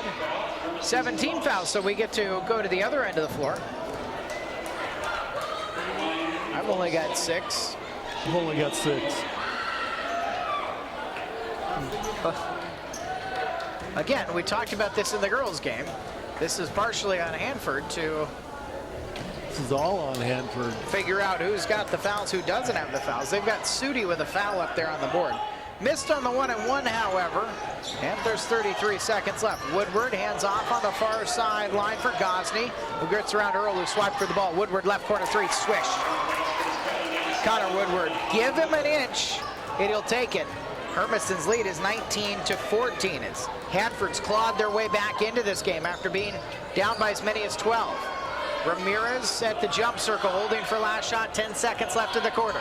Round a pick from Ortiz. They left Ortiz open at the top of the keys. Off to the right, though, on the shot. Earl has the ball come out off of him. Oh, no, my goodness. Wow. I agree with the Hanford coach. Both hands from the Hanford coach went up. And Ortiz, right corner, forces up a three-pointer. Is that one going to Hanford ball? It is.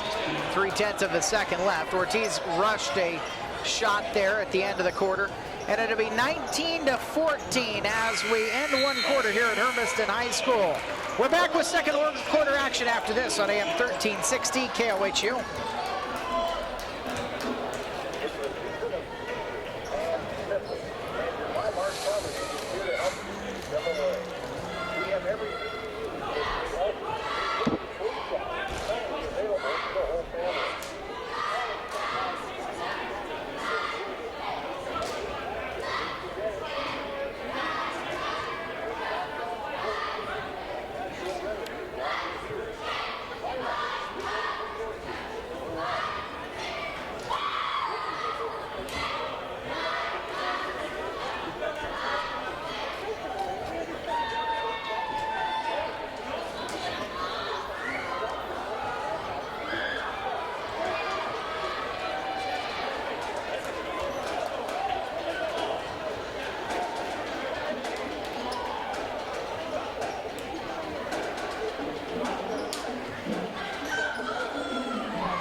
Cesar Ortiz with 11 points to lead Hermiston in the first quarter. A lot of that damage was done early on against the Hanford Falcons, but the Bulldogs do lead 19-14. Hanford will start with the ball in the second quarter.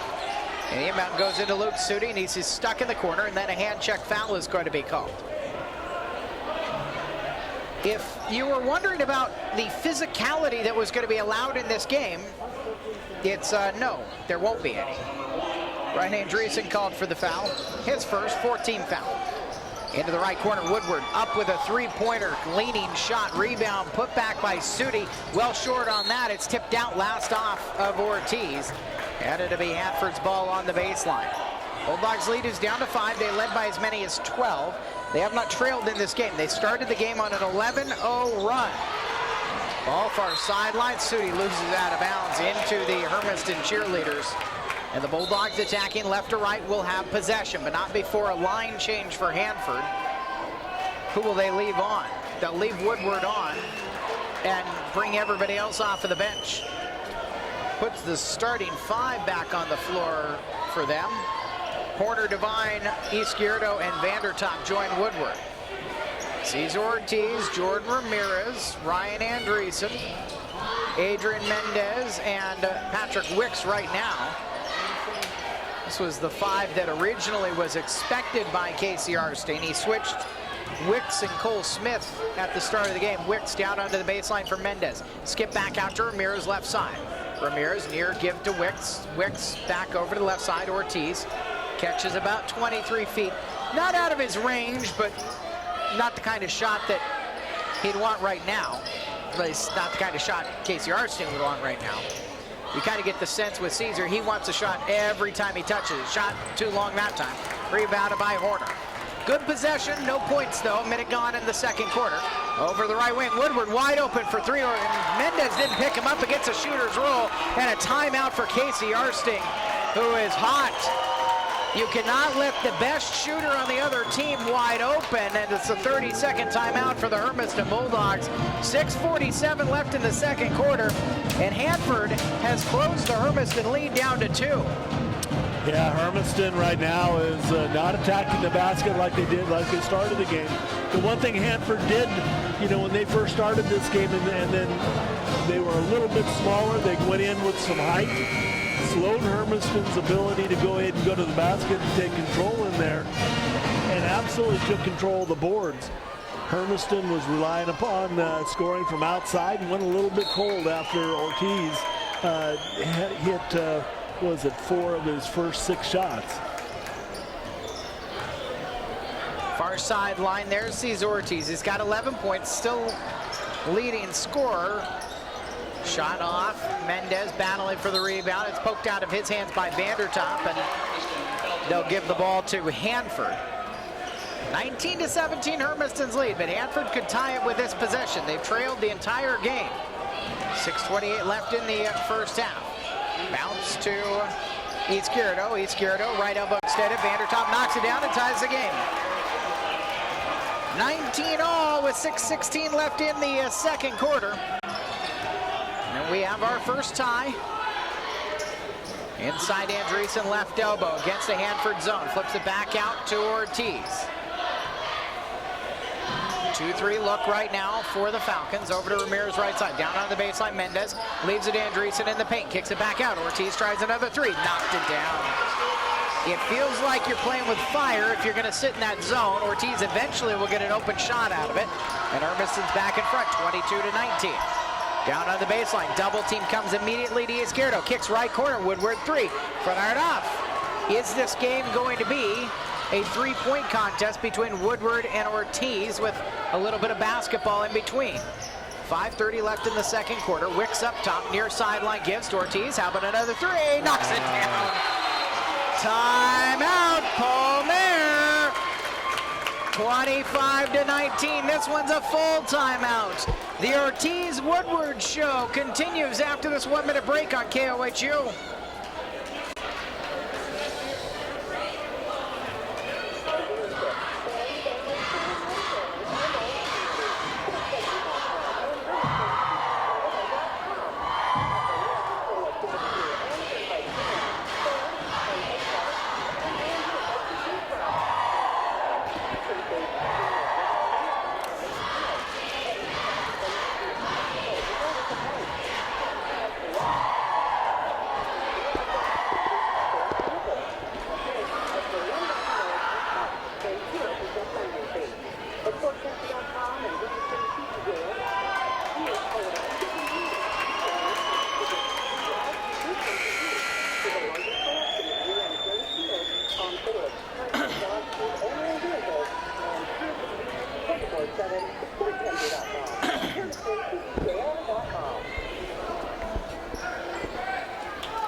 Hermiston 25, Hanford 19, 5:17 left in the second quarter. Jared Devine on the left wing for Hanford. Picks up his dribble, throws far sideline. Woodward has it taken away by Andreessen. Andreessen and Devine battle into the backcourt, and Devine wins the foot race.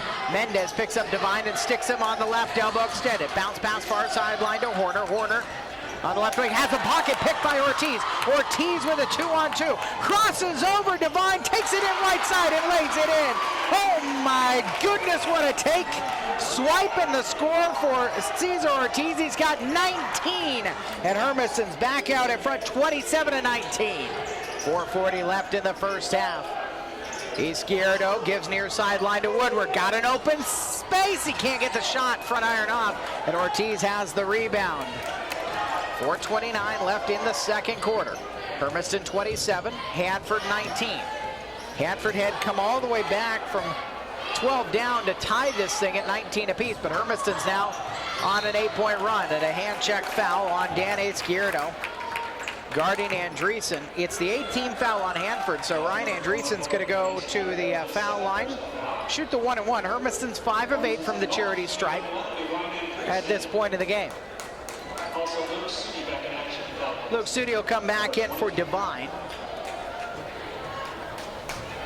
Andreessen, the 6'2 junior, saw bits of time a year ago.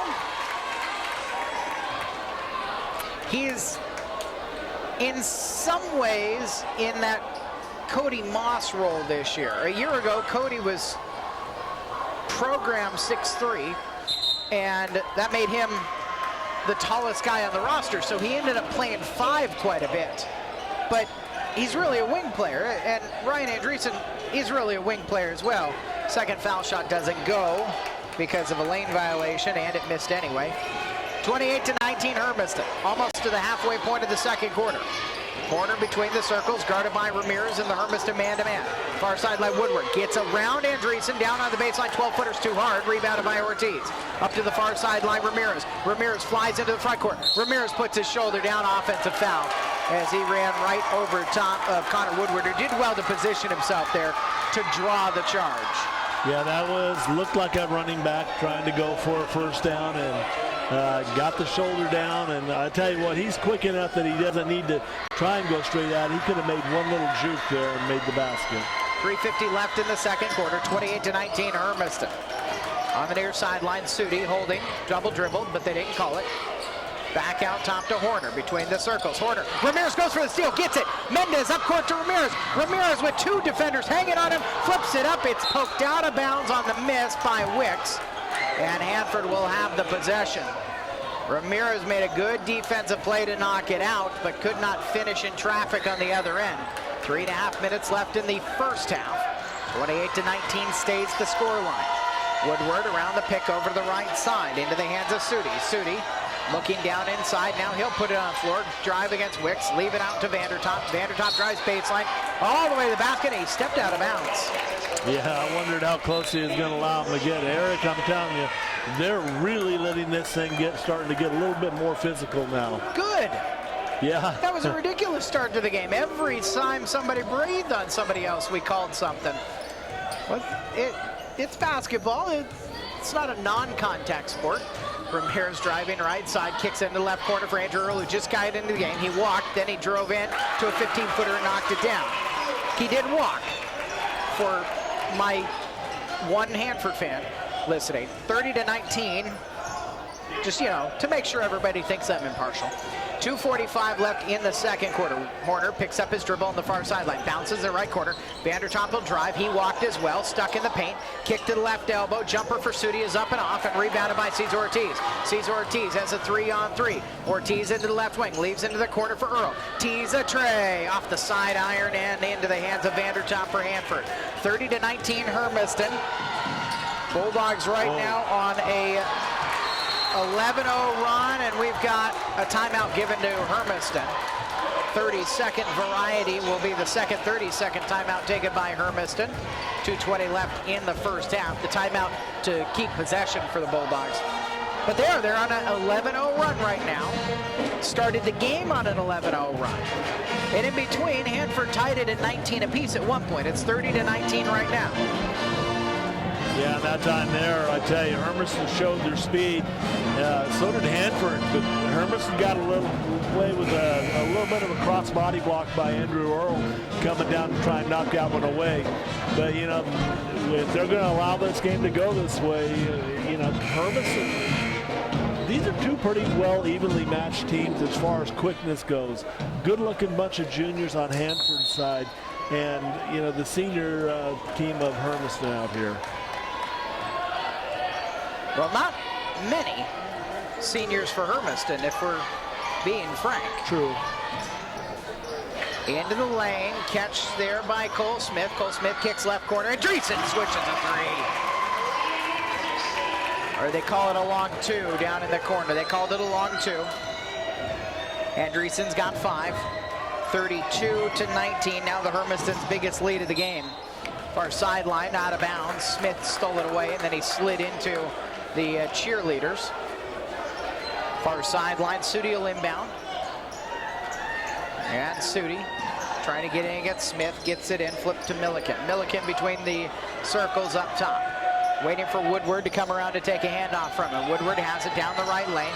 Slows up, step back, 18-footer is short, rebounded by Ramirez. Ramirez will fly up court. Had trouble with the handle, gives it up to Smith. Right corner, Andreessen. Trey this side, shooter's roll. 8 points for Andreessen, 6 in the quarter, and it's 35-19. Hanford's 3-0 start to the season is seeing a ugly start to this game at Hermiston. Into the lane, and a foul before the shot was up. will stop everything and give Hanford a baseline inbound. Bulldog foul on Andrew Earl, his second. 16 fouls, so both teams will be in the bonus on the next Hermiston foul. 1:17 left in the second quarter, 35-19 the score line. On the baseline, Sudi to inbound, and we've got a hold off of the ball. Andreessen holding Woodward. And Andreessen will pick up his second 17th foul. So Connor Woodward is going to be at the line with the 1-and-1 opportunity. And unfortunately, that's what you didn't want to do just yet. You wanted to force them to go ahead and have to, you know, at least make a basketball play on there to get to the free throw line. Woodward, the son of Evan Woodward, the 17-year head coach of the Hanford girls team. Woodward's a junior. I can speculate essentially his life has been completely with the Hanford Falcons. If his dad's a 17th year head coach, the chemistry teacher at Hanford, he has grown up in the Hanford gym. It's probably why he's such a good shooter. He's got 10 after making both those foul shots. Ends the Hermiston run at 15-0. 35-21 Hermiston. Ball out of bounds off of Ortiz. Minute 7 left in the second quarter. 35-21 is the score line right now. Yeah, if you're going to run through that key like that, Ortiz needed to have us at least be looking for the basketball, because Hermiston's still trying to push the ball to the hoop. That time there just got through Ortiz's hands right off the forehead. Minute left in the first half. Inside to Vandertop. Vandertop working against Earl. Pull up 12-footer. He knocks it in over top of everybody. Vandertop's got 6, and it's 35-23. Final 45 seconds of the first half. Earl up top, jumps up at the lane, and he'll be called for a travel. Walking his way into that shot. So Hanford's got 44 seconds left. Up in their home gym, there's a shot clock. Here, there are shot clocks, but they're not on. Not for a year from now when these teams play each other. Next, it'll be in Mid-Columbia Conference play when Hermiston joins the WIAA next year. Down on the baseline, Sudi will move it back up top, flipping to Gosney. Gosney hesitates around a pick, left wing three is arced up and in. Wow. High arcing shot from Gosney to make it 35-26. Hanford's on a little 7-0 run of their own to close the quarter. Ramirez coming over to his right, wanting to set up a high pick, 10 seconds left. Ramirez right over to the right side to Ortiz. Ortiz spins around in the lane, traffic, and he's pulled. A foul is going to be called. Palmer and Dana Reese are discussing whether that was a foul on Connor Milliken or whether that was a foul on Cesar Ortiz for hooking the defender. They will make a change. Garrett Horner will come in before Ortiz gets to shoot 1-and-1 at the line. Yeah, I think Ortiz got away with one there. That was a pretty good little hook and roll. 9th foul on Hanford either way. Ortiz 19 points. Makes the foul shot to give him 20. And he's 2 of 3 from the line. He has this ability to explode, especially when he gets open looks. 4 3-pointers made already in this game. Cannot get the second to go. 3 seconds left. Up court to the left side. Gosney at the buzzer. Cannot bank it in, and it'll bring us to halftime. 36-26 at the half. When we come back to the Old West Federal Credit Union broadcast booth here, we'll have your halftime show brought to you by Tom Denchel Ford Country and the head coach of the Hermiston girls, Juan Rodriguez, when we're back in 2 minutes on AM 1360 KOHU.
Mitchell Ford Country halftime show here at Hermiston High School.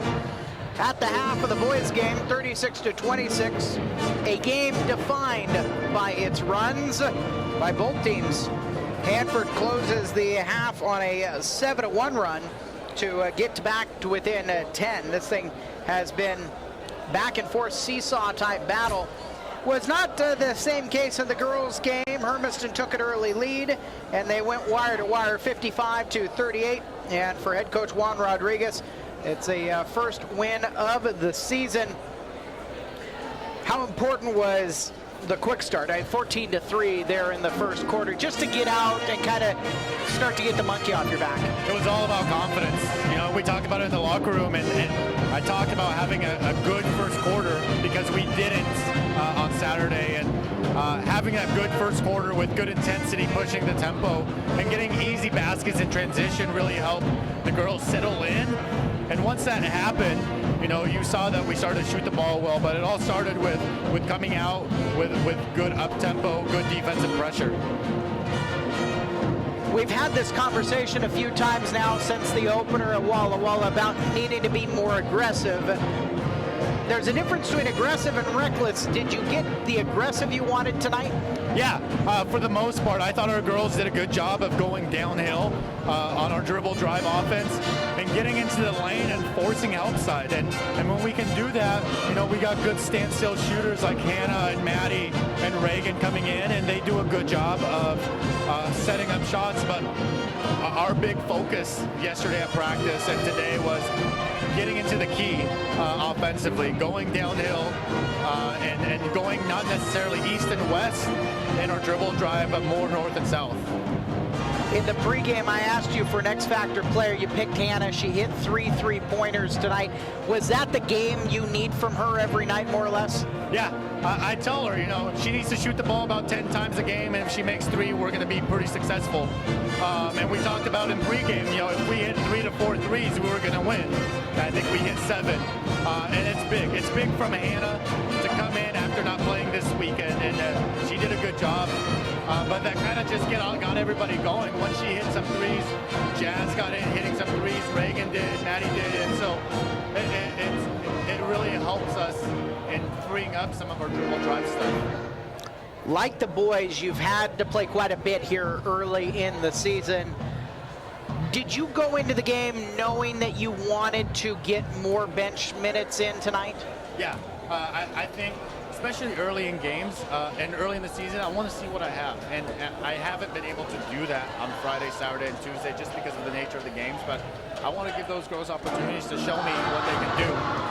And once they do that, and then as we get deeper into the season, then, you know, minutes will start to go away. But I wanted to see those girls run, and they give me some pretty good minutes tonight. When you look at the bench minutes, and I'm going to take Sydney Stephanie out because she's kind of like the sixth man. That'll be the award she wins at the end of the year that doesn't exist. But with the rest of the bench, who did you think stood out to you tonight? You got good minutes for Melissa Green. Reagan Myers contributed tonight, and you got a little bit of Paige Balzinski as well. They just came in and played defense, and that's the biggest thing that I asked from those girls coming off the bench. Come in and defend, keep the same tempo and intensity as the starters, and if you're open, hit an open shot. Don't force anything, and I thought they did a good job of that. Alyssa came in and gave us really good minutes defensively. She was always in the right spots. You know, she works her tail off, and she hit a 3, which is a bonus. I don't ask them to score, and Reagan did a lot of the same stuff. Going forward, that's what we need. You know, we got scorers, Jazz, Maddie, Jewel, Jordan, they'll score, Hannah will score. We need people that can come in and be a positive for us on the plus minus. Any early thoughts? Chiawana come in here on Friday. They're good, man. They're gonna be a tough team. They run dribble drive just like we do, but I would say they run it a little bit more efficiently. They got great shooters all the way around. They're not a big team, but they do everything that we want to do pretty well. They'll get up and up tempo, and so we got to be ready to defend for 32 minutes, you know, and see what we do. It's one of those things where coming off a big win tonight, You go back there and go, hey, celebrate for a while. We got some work to do tomorrow and Thursday for a good Chiawana team. Right, let you get out on this. For one thought from the boys' game you've watched this first half? It's the first time I've seen the boys play, and the big thing about our boys program is they're always going to work hard. Defensively they're going to give their effort, and they got to knock down shots, which they did there at the end. So let's hope they can keep this up and get another W for us tonight. Since almost everybody on the floor is a junior, you got to imagine they won't leave Cesar Ortiz as open next year as they have here in the first half tonight. He's got 20, and the Bulldogs are out in front 36-26. Juan Rodriguez, the girls' coach, they come away as we look through the Dance West Coast Auto Glass scoreboard with a 55-38 victory. Their JV team were 42-30 winners. The JV boys lost 56-33. We'll come back with first half statistics. It'd be impressive if it was second half stats. First half stats, second half tip-off coming up after these 2 minutes on the Tom Mitchell Ford Country Halftime Show.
I'm Eric, he's Sonny.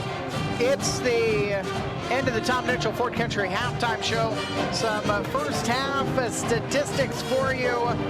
Scoring for the Hanford Falcons, Connor Woodward with 10, Blake Vandertop with 6, David Gosney added 3, Danny Skierto with 2, 3 points from Luke City, and 2 points from Connor Milliken. Nobody in terrible foul trouble. They've got a handful of guys with 2 for 2 in the second quarter from the foul line, 5 of 6 for the game. They've hit 3 3-point shots. Cesar Ortiz with 20, Ryan Andreessen with 8. Didn't need much more other than that. Andrew Earls got 3, Cole Smith's got 2, and Jordan Ramirez have 3 for the Bulldogs. Other stats that stood out to you, Sonny? Pretty even through the night for rebounds, 14 for Hanford, 11 for Hermiston turnovers with 7, and Hanford with 12 for the game. A big difference in this one is Hermiston is 5 times from outside the arc. 4 of those have been Cesar Ortiz, and they will start with the ball attacking right to left here in the third quarter, leading by 10, 36-26. A bad pass by Andreessen, stolen away by Blake Vandertop, and Hanford will have the possession. Connor Woodward, pull up 3 right wing, knocks it in.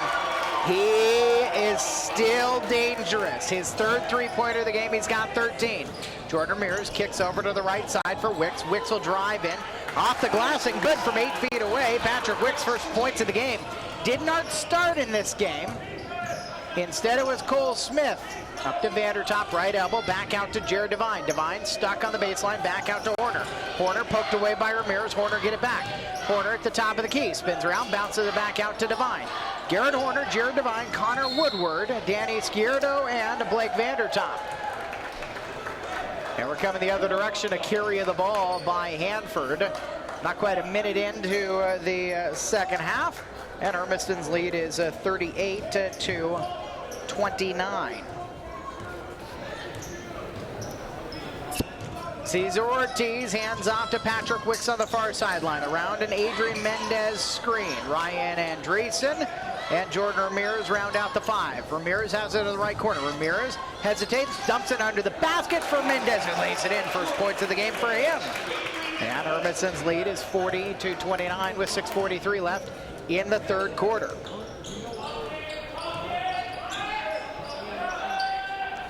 Casey Arstein yelling from the other end of the floor to talk on defense. Drive and take as Scierto has his second bucket of the ball game, and Hermiston's lead is down to 9 with 6:25 left in the third quarter.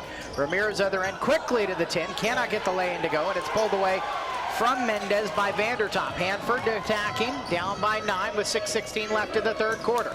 Horner will slow up and pull it back out. At the top of the key, he operates against Ramirez. Man-to-man defense for Hermiston. Down under the baseline for Woodward. Head pump fake, got a man into the air. No call, ball popped out. Ramirez has it, bounce pass right side for Wicks. Sizes up, Scierto, and a blocking foul is called. I think for just a second they thought about calling that offensive, but Scierto did not get himself in position to draw that foul, and he'll send Patrick Wicks to the line to take 2 foul shots. That was a nice job of Patrick getting his shoulders past Scierto. And that was one thing Garrett couldn't do. He couldn't get his shoulders squared up to stop the drive. Wicks good on the first.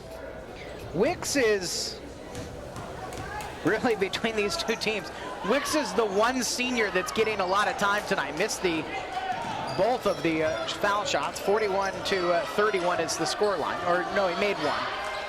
Right, he made the first one. Yes, he did. 41 to 31, 10-point lead. Woodward on the end, 18-footer forced up. Mendez with a rebound. Outlets up the middle of the floor. Ramirez leaves it for Andreessen. Dumps it over right side. Wicks, the lay-in rattles home. Wicks has got 5. Timeout for Hanford. 43-31 Hermiston. 32nd timeout for the Hanford Falcons with 5:36 left in the third quarter. Every time Hanford feels like they've made themselves a run back into this thing, Hermiston's able to kind of right the ship and get their lead back. Yeah, and that time there, and it all starts defensive end. Get that good board down there, get it moving quickly. Went into the 2-on-1 fast break, and Wicks was able to finish it off with a nice lay-in. Hanford has 10 days off. They'll next play at home against Pasco to open up Mid-Columbia Conference action. They'll play 3 Mid-Columbia Conference games in December. Pasco and Southridge back-to-back on the 15th and 16th, and then Tuesday the 19th they will host Kennewick before they get into a Christmas break and a couple of non-conference games. Carry the ball again against Woodward. Jay Marlowe has decided he is going to make something a point of emphasis here to start off the third quarter. He's called it on Woodward a couple of times, and a bemused look from Paul Mayer. I'm not really sure how you argue. I mean, he's carrying the ball, and I guess you kind of look at him and go, fine, but call it on everybody everywhere on the floor. Yeah. That would be Mayer's kind of point. Ramirez floats one across everybody. Andreessen has it left baseline about 12 feet away. Hounded by Scierto. Bounce pass inside to a cutting Ortiz. He's stuck at a double team and fouled as the ball's ripped away. Boy, bailed out there because he was trapped. And Garrett Horner is the one who called for the foul, his second. Second team foul on Hanford.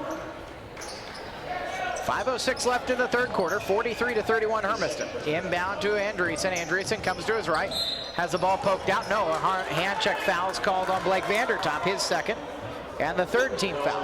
That one, there's less to complain about, although there's a small student section from Hanford that's here they're mostly JV players and guys and gals who've already played tonight. Andreessen takes an inbound right wing. 3 swishes hit. Ryan Andreessen. 11 points for him. Second three-pointer of the night, 46-31. Hermiston rebuilding that lead. Vandertop up top, coming to his left against Mendez. Cut off, spins to his right. Back over to the left side, over the top. Ortiz can't get the shot to go. He's scared. A rebound into the basket. Works his way back to the hoop and lays it in. 46-33, the score line for Hermiston. 4:30 left in the third quarter. Ramirez leaves for Andreessen. Guarded right now by Izquierdo, the taller defender. Over to the right side for Wicks. Wicks coming to his left against Woodward. Ortiz near sideline, 20 points in this game, all in the first half. Ortiz has it again in the left corner, guarded by Horner. Drives and kicks, and Andreessen top the key for 3 again. Oh my goodness. Right, Andreessen's getting hot from the outside. 49-33, halfway point of the third quarter. Left elbow for Izquierdo, kicks right side. Woodward an answer 3, back iron off. Horner gets the rebound, kicks in the left corner. Vandertop tries a long 2, rounded out, and a foul on the rebound called against Andreessen as he tried to bat it out of the hands of Izquierdo. First foul on Hermiston in the second half for Andreessen. It is his third, and that will send Cole Smith to the scorer's table to check in. Yeah, good job that time. The ball just came out a little bit farther than Andreessen was anticipating, and you know, they did a very good job of getting inside of our defensive rebounding. Or Cole Smith apparently reached across, and so they'll re-inbound it for Horner. Horner rifles it in and through the hands of Devine, out of bounds, far sideline. Hermiston with the possession anyways.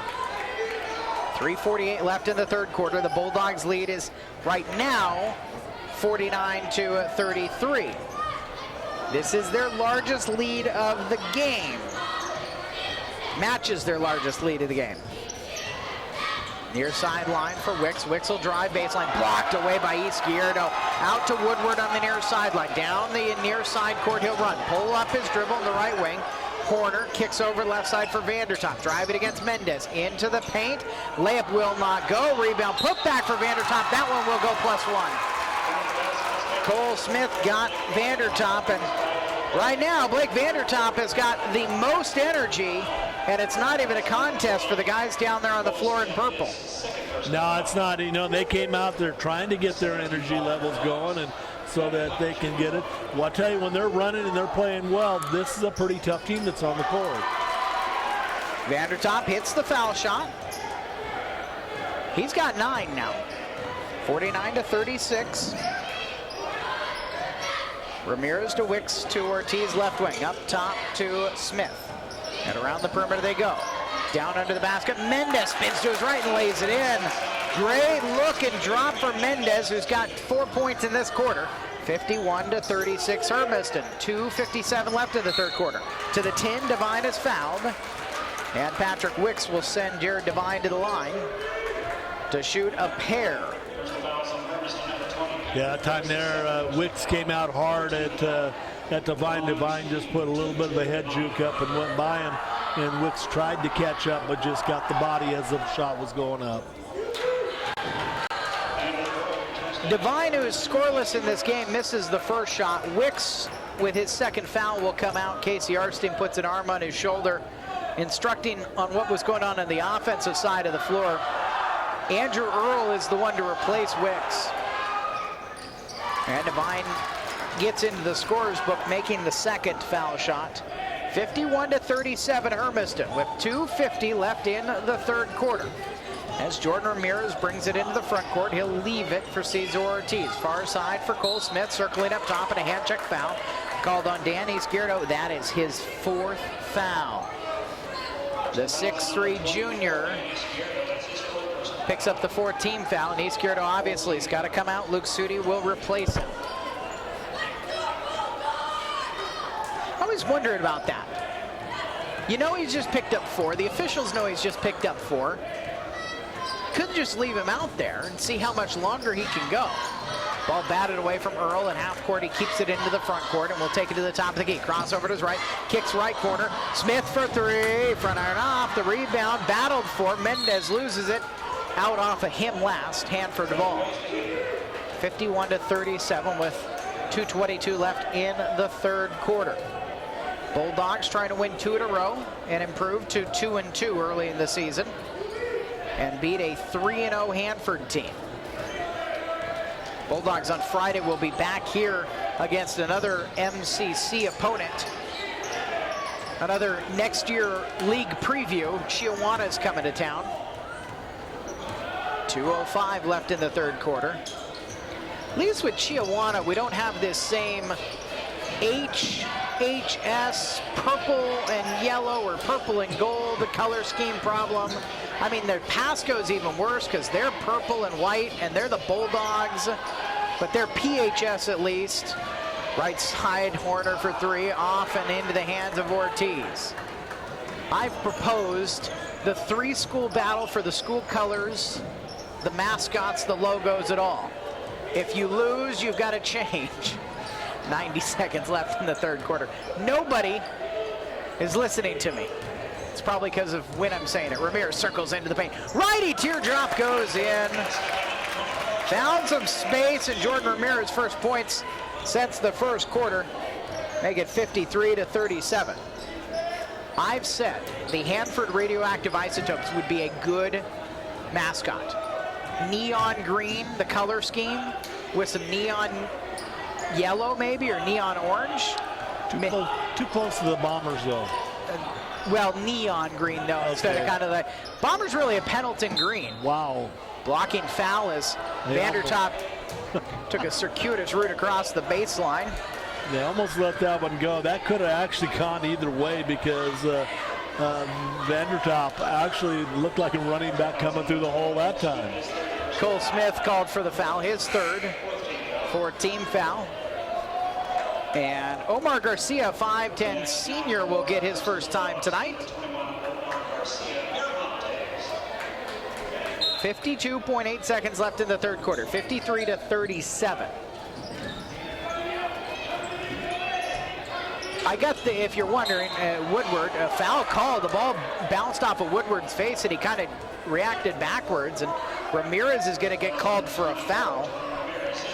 15 foul on Hermiston, near sideline inbound. If you're wondering, the Pasco one's easy. You steal from San Diego.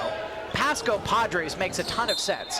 Yep. Ball knocked out of bounds off of Garcia last, so now an inbound in front of the Hanford bench. And you ask, what does Hermiston do if they lose this fake battle I've created? Well, obviously we've got some options.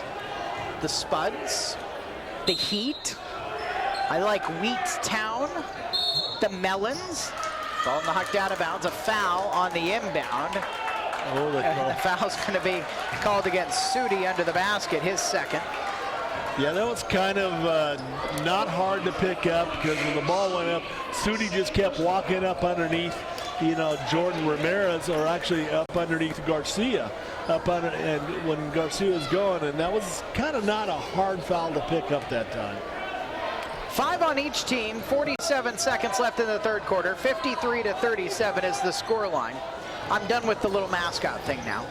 Wicks has it up top. Hand check foul's going to be, offensive foul's going to be called on Adrian Mendez. Yeah, there was another one there. You got to go ahead and get yourself set up, and that goes also on the ball movement. If we're still moving, you got to take that. You got to take that screen solid, yes, but you also got to give him an opportunity to set the screen and not still be moving. Connor Woodward takes the inbound with 35 seconds left in the third quarter. 53-37 to Hermiston. Hanford could use a bucket or two here at the end of the quarter. There's one. Horner turnaround, gets his first points of the game on the left block. 53-39. Now Hanford needs a stop, although I think Hermiston's going to hold for last shot if they can. Ramirez at the jump circle, gives to Andrew Earl on the near sideline. Earl, the sophomore, back to Ramirez. Hermiston will get the last shot in this thing. 10 seconds left in the third quarter. 53-39. Hermiston looking out onto that. Ortiz got away with a moving screen. Blocked by Vandertop on a Ramirez try. Picked up by Gosney. Gosney right corner. Horner three at the buzzer, swishes it. And Hanford makes a little run at the end of the third quarter to close Hermiston to within 11. 53-42 as we go to the fourth. After this, 60 seconds on KOHU.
Hermiston 53, Hanford 42. We start the fourth quarter here at Hermiston High School. Through the Dan's West Coast Auto Glass scoreboard we look. The Oregon girls basketball team are 4-0. They beat Weston McEwen at Oregon tonight 48-40. Your crazy score of the night, Clatskanie 90, Napa 39. That's girls basketball as well. Woodward, pull up, elbow extended from the left side, around and out, rebounded by Andreessen, and a jump ball. It'll be Hermiston's possession. He was kind of wrapped up around the arms the first time he spun around, and the second time he spun around was when they trapped the basketball, you know, the two of them. So good job by Andreessen. Ryan Andreessen, Jordan Ramirez, Adrian Mendez, Patrick Wicks, and Cesar Ortiz. Ortiz held scoreless in the third quarter. Comes around a pick. Milliken is on him right now. Ortiz, top of the key. He'll hesitate and drive. It is fouled on his way in. Ball slapped away. I don't believe it was Milliken who got him. Well, Milliken's going to be given the foul, though. His third, 16 foul. We're going to be in the bonus for both teams for the rest of this fourth quarter. Not quite a half minute into the quarter yet. Into Mendez, back to the jump circle for Ramirez. Looking right, we'll leave it that way for Wicks. Wicks back to Ramirez on the right wing. Guarded there by Gosney. Ramirez drives against Gosney, gives to Wicks, circles into lane, dumps it off. Mendez a head fake and lays it in over Vandertop. Adrian Mendez has 6, and it's 55-42 Hermiston to start the fourth quarter. 50 seconds into the period. Vandertop on the far wing. Around a pick from Milliken. Vandertop drive it against Ortiz under the basket. Will try the reverse, and he stepped out of bounds. I think that's the second time tonight that Blake Vandertop has dribbled out of bounds trying to go baseline. Yeah, he did it on the east side of the gym in the first half. And again, this time he just kept going, and all that Ortiz had to do is keep moving in on him. Andreessen left corner 4-3. Nothing but the bottom of the net. Ryan Andreessen's got 17 in the second half. It's been his three-point show. 4 of them on the night, 3 of them in the half. Other end, spin around Sudi. Foul after the miss by Sudi is rebounded by Mendez. And did Mendez get called for the foul? No, it was Ortiz. Cesar Ortiz. Yeah, and it was there. Ortiz was shocked that he got called, but he got him with the body down low on the spin. Sudi might have got away with a little bit on the spin, but he did a good job of the strength control of not going over the top of them.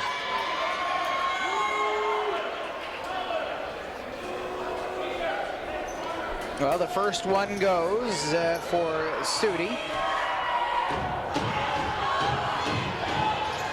And the second one does not. Rebounded by Ortiz. 58-43 in favor of Hermiston. Into the front court, Ramirez will bring it. I don't believe he's taking a break in this game. Ramirez hesitation, then drive to the 10. Cannot get the lay-in to go. It's poked to Milliken. Vandertop over to the far sideline to Woodward. Woodward's got 13. He's the one who can still heat up. punked out of bounds by Ramirez last. And Garrett Horner will come back into the game for Hanford. So they'll go smaller with Vandertop coming off. Cole Smith to the scorer's table. He's going to check in for Mendez. 6:16 left in the fourth quarter. 58-43. Hermiston trying to win their home opener, hosting Hanford. Down to Woodward, turnaround, blocked away by Andreessen, picked up by Wicks. Wicks coming the other direction, up court to Smith. Smith down on the left baseline, picks up his dribble, back up top to Ramirez. Ramirez coming down left lane, leaves it for Andreessen. Andreessen circles to his right, all the way to 10, righty scoop shot, lays it in. Ryan Andreessen, he got Milliken stepping out on him because he's hit so many three-point shots. Time out for Hanford. Hermiston's lead is 60-43 with 5:51 left in the fourth. We're back at 60 on AM 1360 KOHU.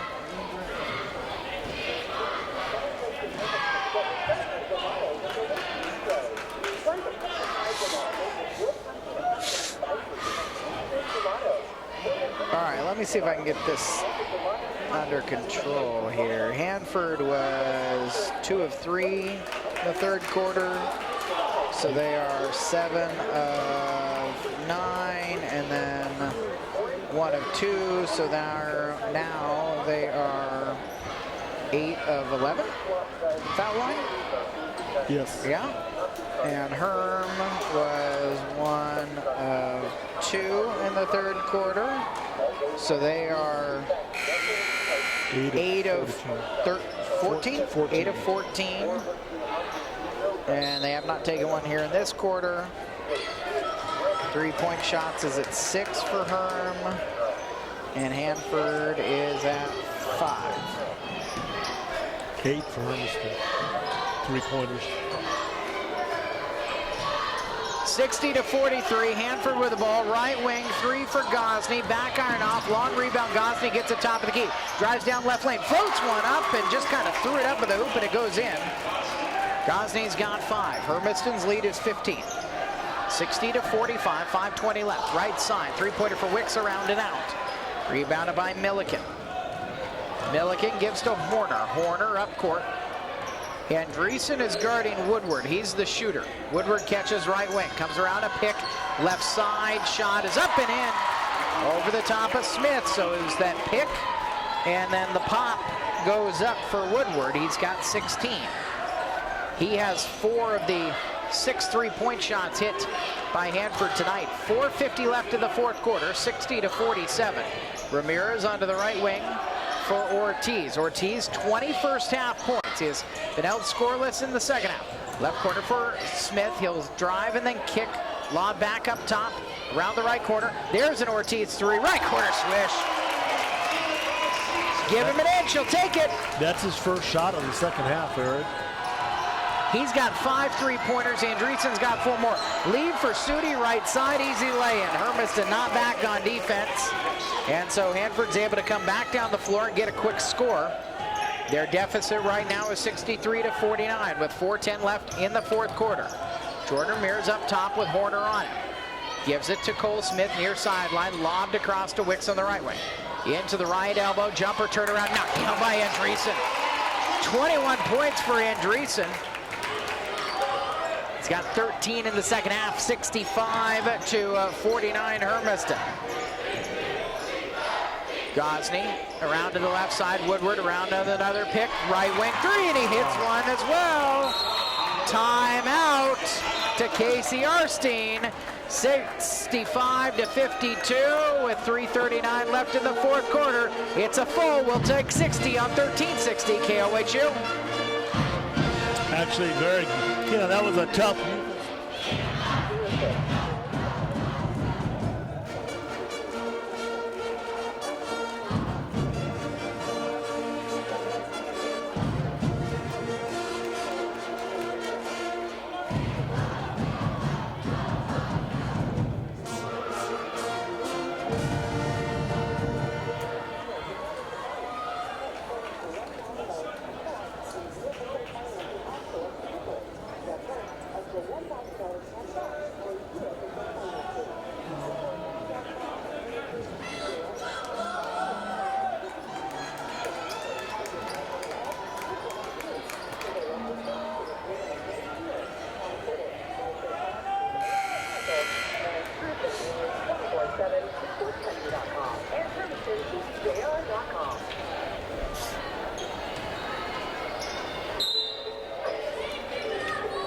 65-52 with 3:35 left in the fourth quarter. Hermiston's boys in their home opener at the Doghouse. They've led almost this entire game. We were tied at 19 once. Hermiston has led the rest of the way. Mendez down to the left baseline, back out to Cole Smith. Skips it across right side to Ortiz. Lob back up to Ramirez. Now Hanford's defending in Oregon when there's no shot clock. Up at their state, you got to get a shot up at a half minute. Hermiston can take as much of the 3:05 off the clock as their ball handlers can stand. Ramirez right side on the wing in front of the cheerleaders in the standing student section, which has grown a bit sparse. Right corner, Andreessen tees a tray, back iron off, and the long rebound comes to Vandertop, who gives it up to Woodward, racing down the right wing. He will pick up his dribble. I thought he wanted to step back. Devine down on the right side. Devine steps to his left. Jumper for 12. Knocked down. Jared Devine. First field goal of the game, and it comes at a good time for Hanford. Their deficit is 65-54 with 2:30 left in the fourth quarter. Ramirez into the left corner. Smith back out top to Andreessen. Andreessen top of the key. Gives to Ramirez out on the right wing.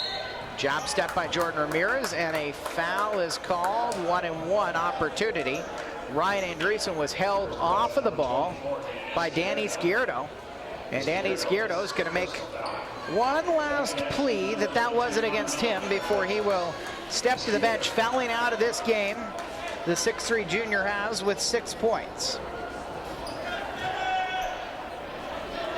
65-54. Hermiston's got to hit foul shots down the stretch. They're 8 of 14 from the stripe.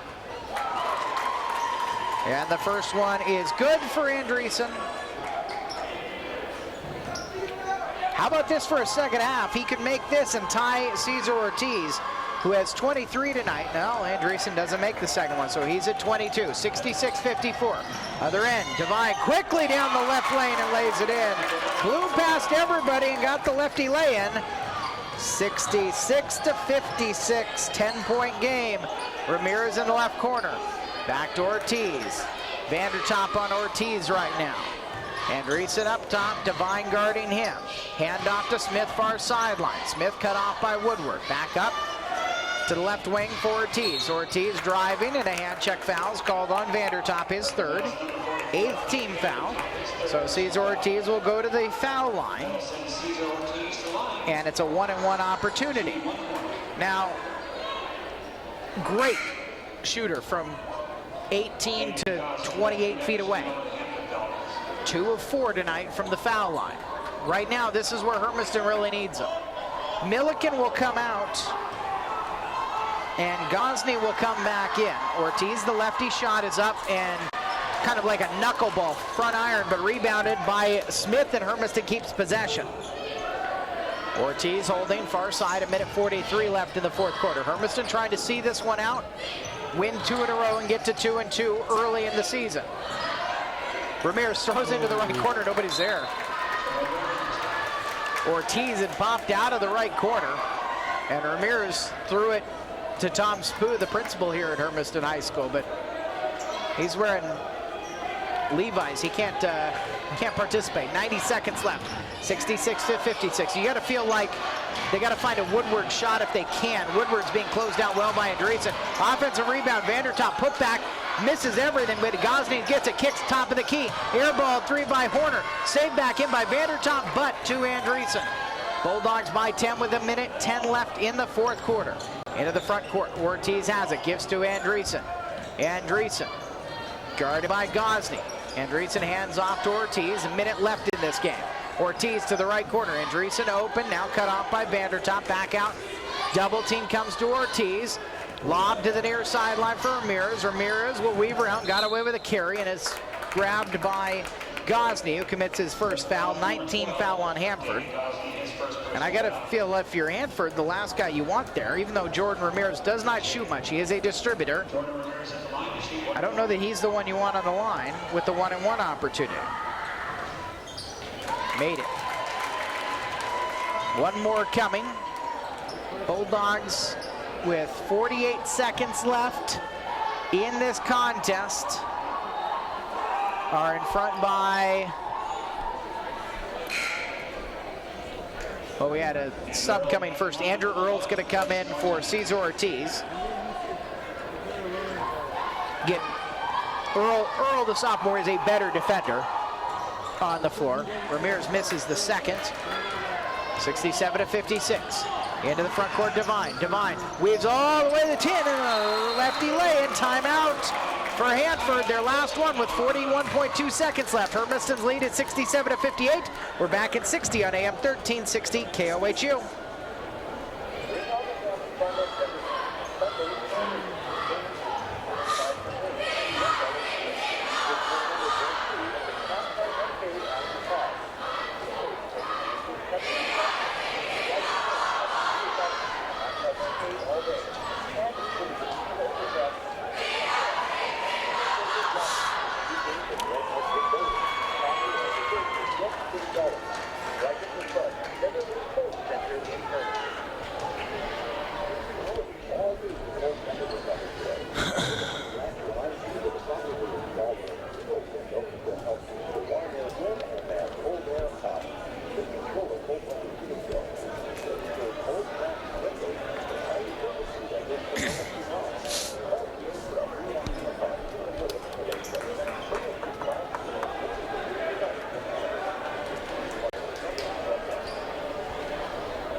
(67-58) with 41.2 seconds left in the fourth quarter.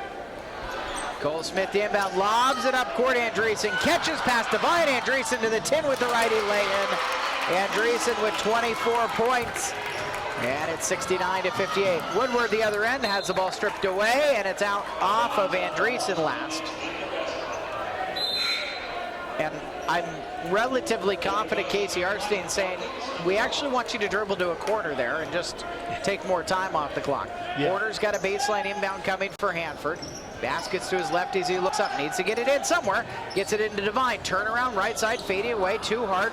Ramirez has the rebound with 25 seconds left, and he's fouled on the far sideline by Garrett Horner, who commits his third, 10th team foul. And so Ramirez, who is tonight 4 of 6 from the foul line, will get 2 more shots coming. Ramirez, the junior, made some big plays in the state championship game win over the Churchill Lancers. Got a football player over there on the bench who's not quite back yet, although he was lobbying tonight to get himself cleared and in. Andrew James at some point will be back out there. Be a third year, presumably as a starter for the Hermiston boys basketball team. Boy, Ramirez short on both. In the left corner for Devine. He'll try a lefty 2, long 2. Devine knocks it down. He's got 9. Final 12 seconds. Earl, 5-second count is on. He gets it in to Nathan Wheeler, and then a foul is called.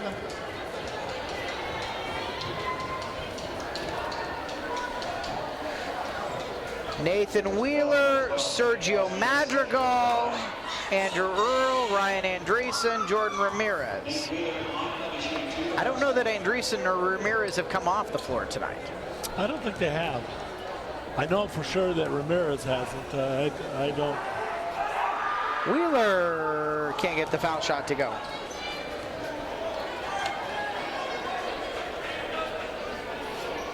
It feels, I mean, this is only the third broadcast of the season with the 2 girls games now, this one. Maybe a little bit early to get too perturbed over the ridiculousness that is fourth quarter foul shooting. 1, 2 of 4, 8, 9. 2 of 9. Woodward at the buzzer, airballs a 3. Ramirez rebounds it. And the Bulldogs are winners, 69-60 the final score. They hold off the Hanford Falcons tonight, and they pick up the victory. Bulldog Varsity sweep the Hanford Falcons.